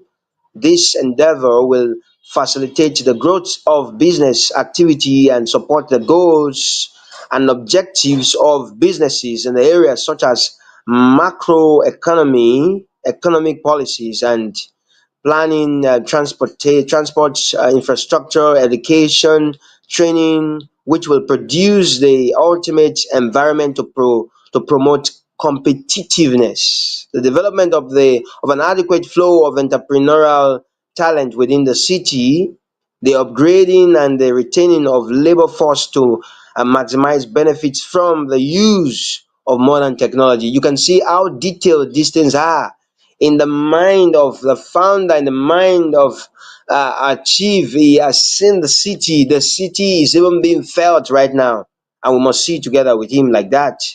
Policies upon policies, business policies upon policies, and ma'am, can we go to the industrial and manufacturing policies? You know, business policies, so many of them to tell you how details they are to be able to take us into what we have in stock for us. Yes, the industrial and the manufacturing part of the policies. TAC City Industrial Zone will not only contribute to the creation but also promotion and distribution of creative goods and services to the international and national market. Wow. To the extent that whatever we're going to produce there is not even going to be for the people in the community alone. It will be mass produced that will even be sent to other parts of the countries of the world. We shall apply design and innovation as the source of culture based creativity and an integral part in developing innovation, high tech, user friendly products and services produced for both internal use and export. We will promote knowledge sharing and innovative entrepreneurship since creative environment is the plateau on which TAC was founded. Since creative environment is the plateau on which TAC was founded, the development of the adequate pool of skills labor will be necessary for the development of this sector. When we want to mass produce means there will be a lot of employment in the city. In addition to supporting different initiatives, TAC City will operate technology park, innovation centers, innovation lab, accelerators, and business incubators to collect and develop creative and innovative ideas and promote interdisciplinary approach, taking into consideration that innovation is the key source of competitiveness, economic growth, and social transformation, and an important tool for creating jobs, growing revenues, for expanding the investment opportunities. You see, policies upon policies, policies for the industries, policies upon policies, policies for agriculture, several of them, characteristics needed. It's just a lot. Characteristics needed, geographical assessment, agricultural policies, policies upon policies. It's is detailed to tell you how prepared we are. And when it comes to agriculture, ma'am, you can go to the TAC Afrodiasporan City agricultural policies. When it comes to the agriculture, it details. Next slide. It's detailed. We want to make sure that uh, will be defensible as an autonomously zone, self-sustaining self-sustaining, self-sustaining, where we do not require need of support or help from every other countries. We want to make sure that all what we create is within us, self-sustaining, organic agricultural practices incorporated with green and green tech, have strategies directly accessible on the ground, a shelter bunker, catacomps, transport systems, research facilities, various storage, data, food, equipment, EDCs, mechanized farmings of different sorts, connected to or contains at least one river. We want to make sure that we're connected to the river, we're connected to the streams where we can easily get water for the turbines, water for several things that we might want to do, and other types of natural water sources. The hills, the sea coast. In that particular city, we have all of that there. Next slide, man. Yes. So the geographical assessment, you can see where we have it is in between so many other nations. So we have a lot of nations to supply what we sell in Monrovia, you know in Liberia. It's so big, it's so huge what we have. Now also in the city, we're going to have forests around us. We're going to go to the next or the geographical assessment. The river seas. The river seas, Liberia is the place where we're looking at. You see, forest and minerals of all sorts, all available mineral will be sourced. We can be lucky and we find gold. And what we have in our land could be diamond, could be silver, could be precious stones. We could even find oil, who knows? All available minerals will be sourced for TACC City, which will be used as raw materials for building TACC City and manufacturing all of what we are going to send out of the community. Next slide, ma. All right. So, three main physical regions. We're looking at the flat regions, the coastal mangroves, the swamps where we can plant different kinds of crops, rice, and all of sorts that can grow in those areas, the valleys. This all encompass Stark City, small rolling hills inland, tallest parks in the North Lofer country. Tax City ends agriculture will be located in the river seas areas. Now, the tax city is estimated to be 6,000, that's about 24.28 square kilometer, 9.375 square mile acres instead of 5,000. It's more than 5,000 that we're even looking at. The official land size to be sold to TAC, um, because exact coordinates are not known yet, but we're just looking at about 6,000 acres for Tax City. Next slide, ma. So you can see, looking at just this view of the agricultural part, and you can see how beautiful it looks.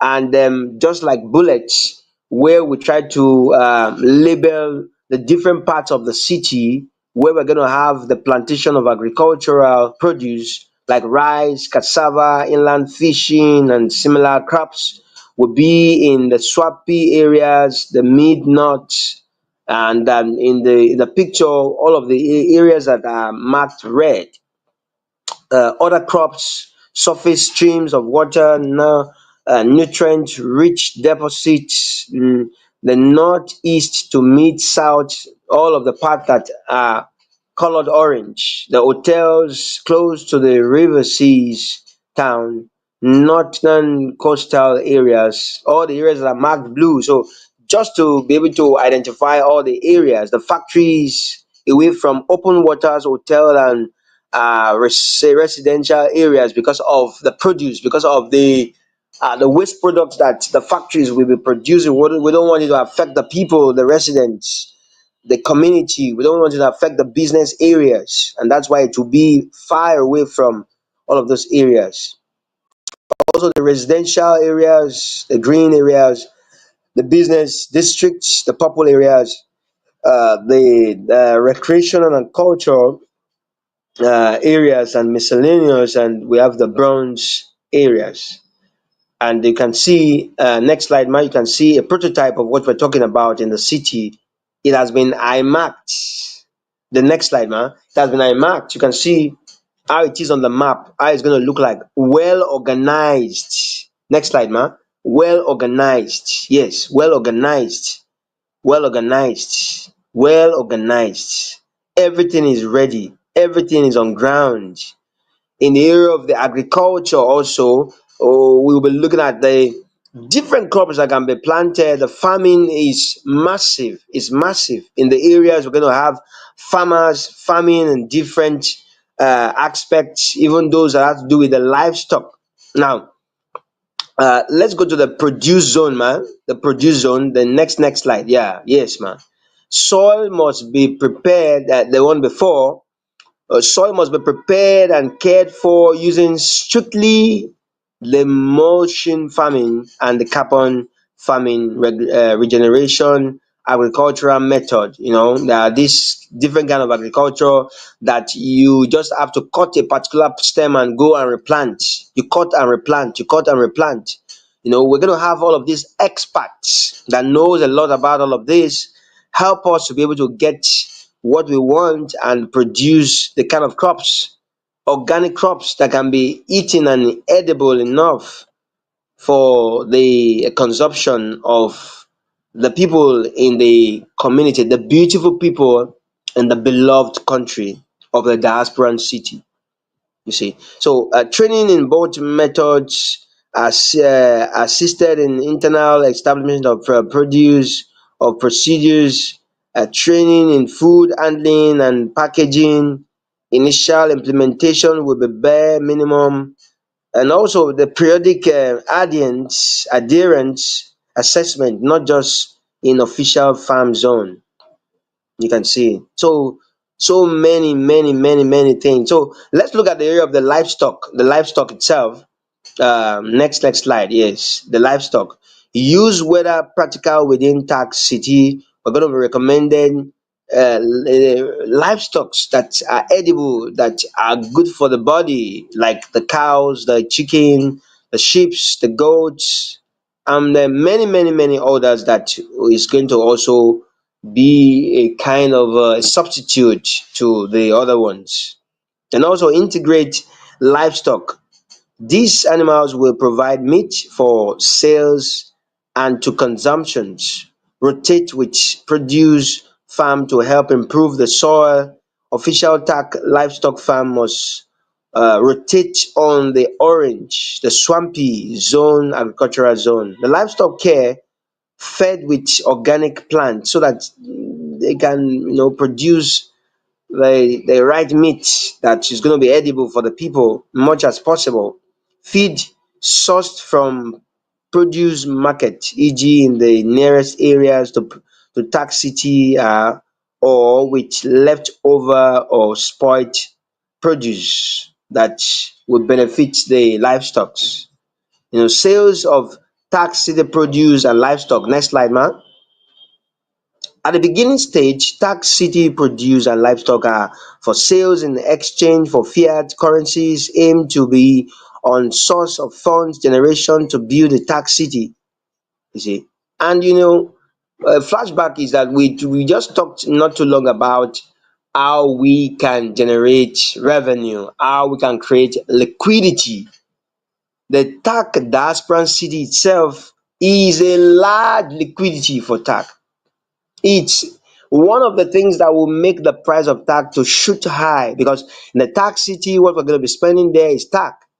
You see, so when we are selling things to people, we tell them that yes, you're going to pay in either fiat or we're going to pay with TAC, and TAC begin to have more value, and before you know it, the price beginning to climb, and that's the liquidity that we're talking about. The city produces livestock and for sales and exchange for fiat currencies, aim to be one source of fund generation to build tax city, because there's so many projects that will be carried out there. So as we make money, as we grow our coins, then we have enough to be able to to be able to build as we wish, as we want. Value added product farmers can generate revenue by producing and selling value added products such as, jam, jellies, and baked goods. Farm equipment rentals, we're going to use that also to be able to generate money. Liquidity, farmers generate revenue by renting farms equipment, e.g., tractors, combined planters, and harvesters. These are some of the mechanized farming, the tools that are being used. So we can rent out all of these to people that may require them to be able to use for different things. Produce and livestock must meet a good quality, safety, and organic standard to be sold. So we have the quality assurance managers, quality assurance, supervisors also coming around to make sure that everything that's been produced are of quality that can go anywhere and represent us.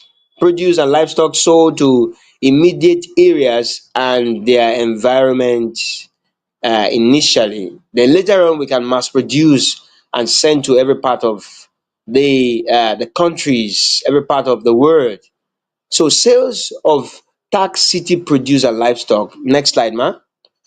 So once grown more to adequate level again, we export to the Caribbean islands. We export to the neighboring countries. Official tax city farmers, residents, and the likes residing in tax city boundaries will receive calculated amount of TACC official produce and livestock must be reserved to feed the said personnel and their families, accompanying friends and acquaintances who also reside or work within the TACC boundaries.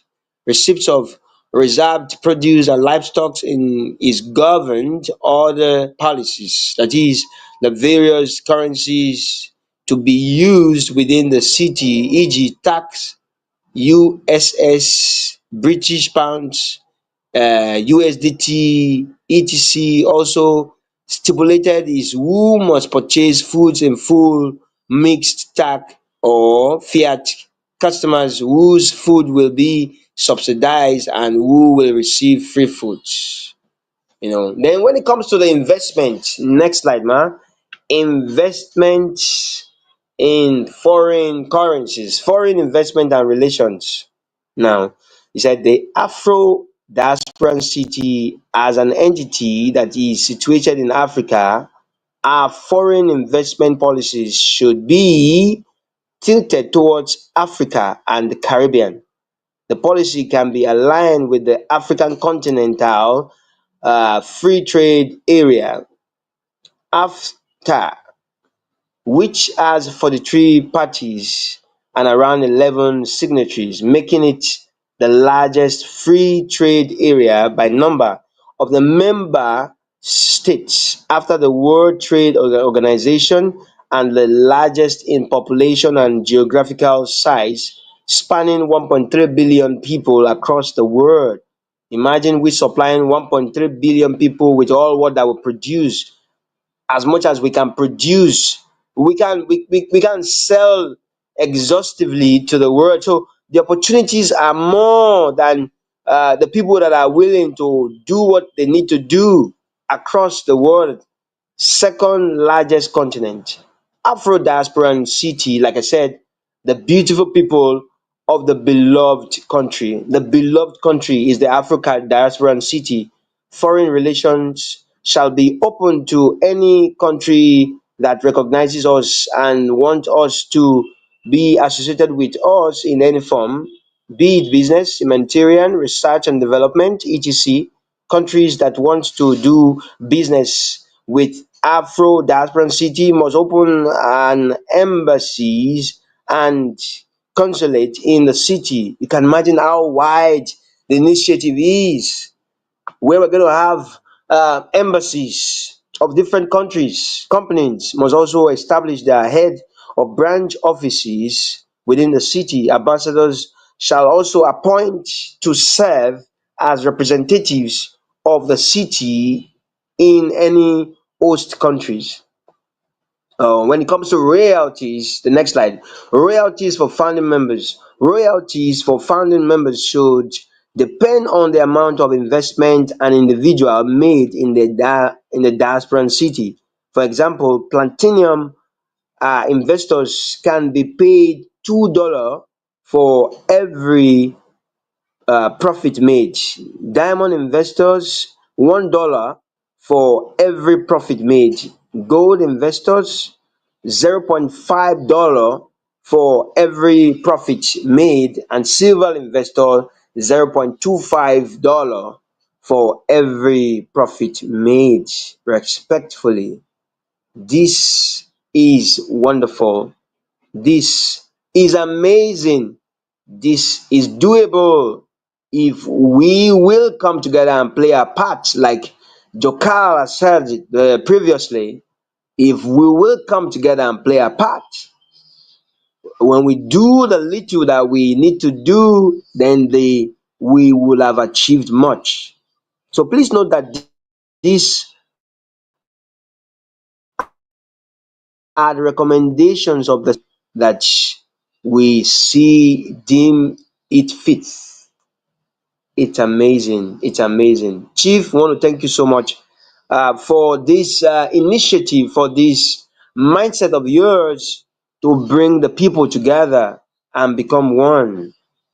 Appreciation goes to, and our gratitude once again is to you and the committee members for the part they have played and the contribution they have made in the creation of this massive, a must project that will help alleviate poverty the more and more and more, and will help take our attack to the next level, because we have said a greater than Bitcoin is here, a greater than Bitcoin is now. Here, I present to you the TAC Afro Diasporan City. Thank you very much, Director. Thank you very much, Ma, for the privilege to take this. Thank you, thank you, thank you, thank you. This was excellent, Dr. Boaz, especially as you had to replace the Executive Director of Global Operations. Thank you for doing such a phenomenal job. There are some questions in the chat that we need to go through quickly because time is rapidly going. So there is one here. Now, I'm not sure if you can answer this or if we should leave this for Chief, but let me put it on the screen. From this presentation, can we say that the plan for the TACC Diaspora City is already in place?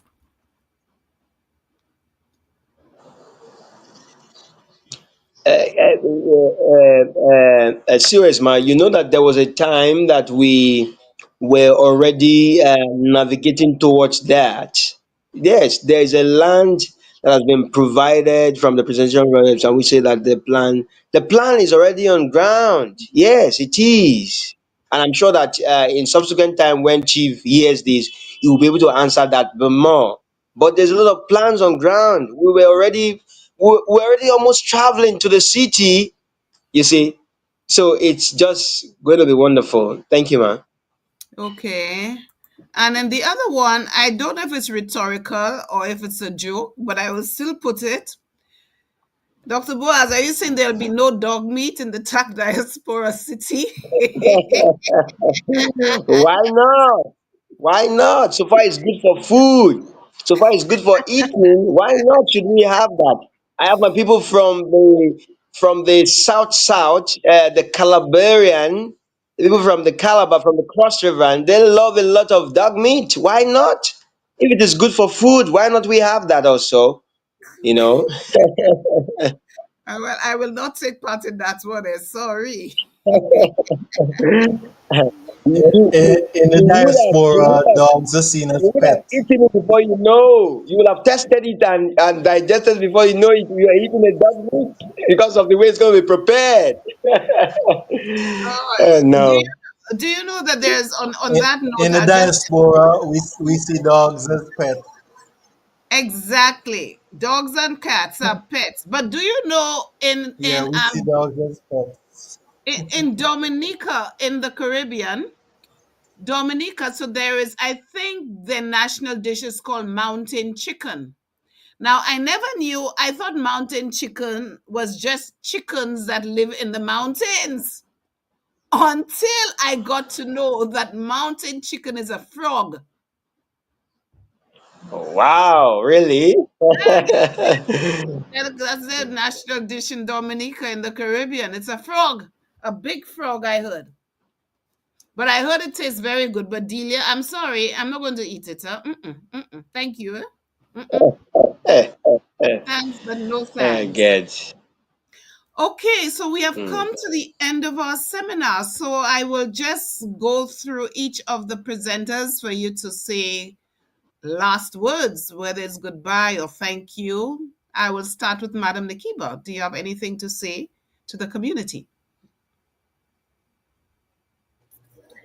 Well, I would just like to say it was a nice seminar once again. I would like to also say we should keep the focus on TAC as Tiashans because I consider myself a Tiashan even though I am a leader in the community. And we should all look for the best for our community. And even though we have our ups and downs, as I said before, it is better to be building something than to be doing nothing and living in the same conditions we're living in. So that's all I would like to say. And thank you to everybody that's here. It was nice. And I look forward to the next Well said, Madam Nikiba. Mr. Carr. Well, Tiashans, it was another awesome session. It's always good together when minds that are ready to change the world come together, when we converge in one space. And let us continue to see the positive possibilities in every circumstance, every situation. Let us see the opportunity for us to advance forward, for us to achieve more. Let us see setbacks as an opportunity for us to demonstrate our greater capacity to overcome. And as a people, we have constantly said it, we have constantly put it forward, but the reality is, together we are stronger, and there is nothing that we cannot accomplish. So, Tiashans, no matter the current setbacks that we might see, know that this too shall pass, and TAC is a done deal. All right. So blessings to the community, and let us continue to ignite the world. Talk to the world. Thank you, Mr. Talk Carr. uphill. Thank you, Mr. Carr. Mr. James. Yes, Doc. I just want to say I'm so elated being here in this community. And I just want to say that as someone in the trades, things that have been built real quick do not really last. So we have to take our time and build this for the next generation and generations to come. So be patient and let's keep our hands to the plow and build this great community. Talk to the world. Wonderful. Thank you, Mr. James. Dr. Boaz. Is he frozen? Yes. Oh, he left. He left. A network. So I will say my piece. We Tiashans, I am happy to be a part of this community. I know we are going through struggles right now, delays. I know it feels like it's the night and you cannot see the day. But I want to say to you that you must have the night to appreciate the day. And we don't need to know how many steps we have to take to reach our goal, but we just need to take that step again and again and again. And even though we take a step and we fall and we fail, success is around the corner. We know that TACC is a done deal. We know that it is finished and that TACC is here to stay. It is not going anywhere. Let us not give up. Let us keep the hope alive. Hope has to float within that community.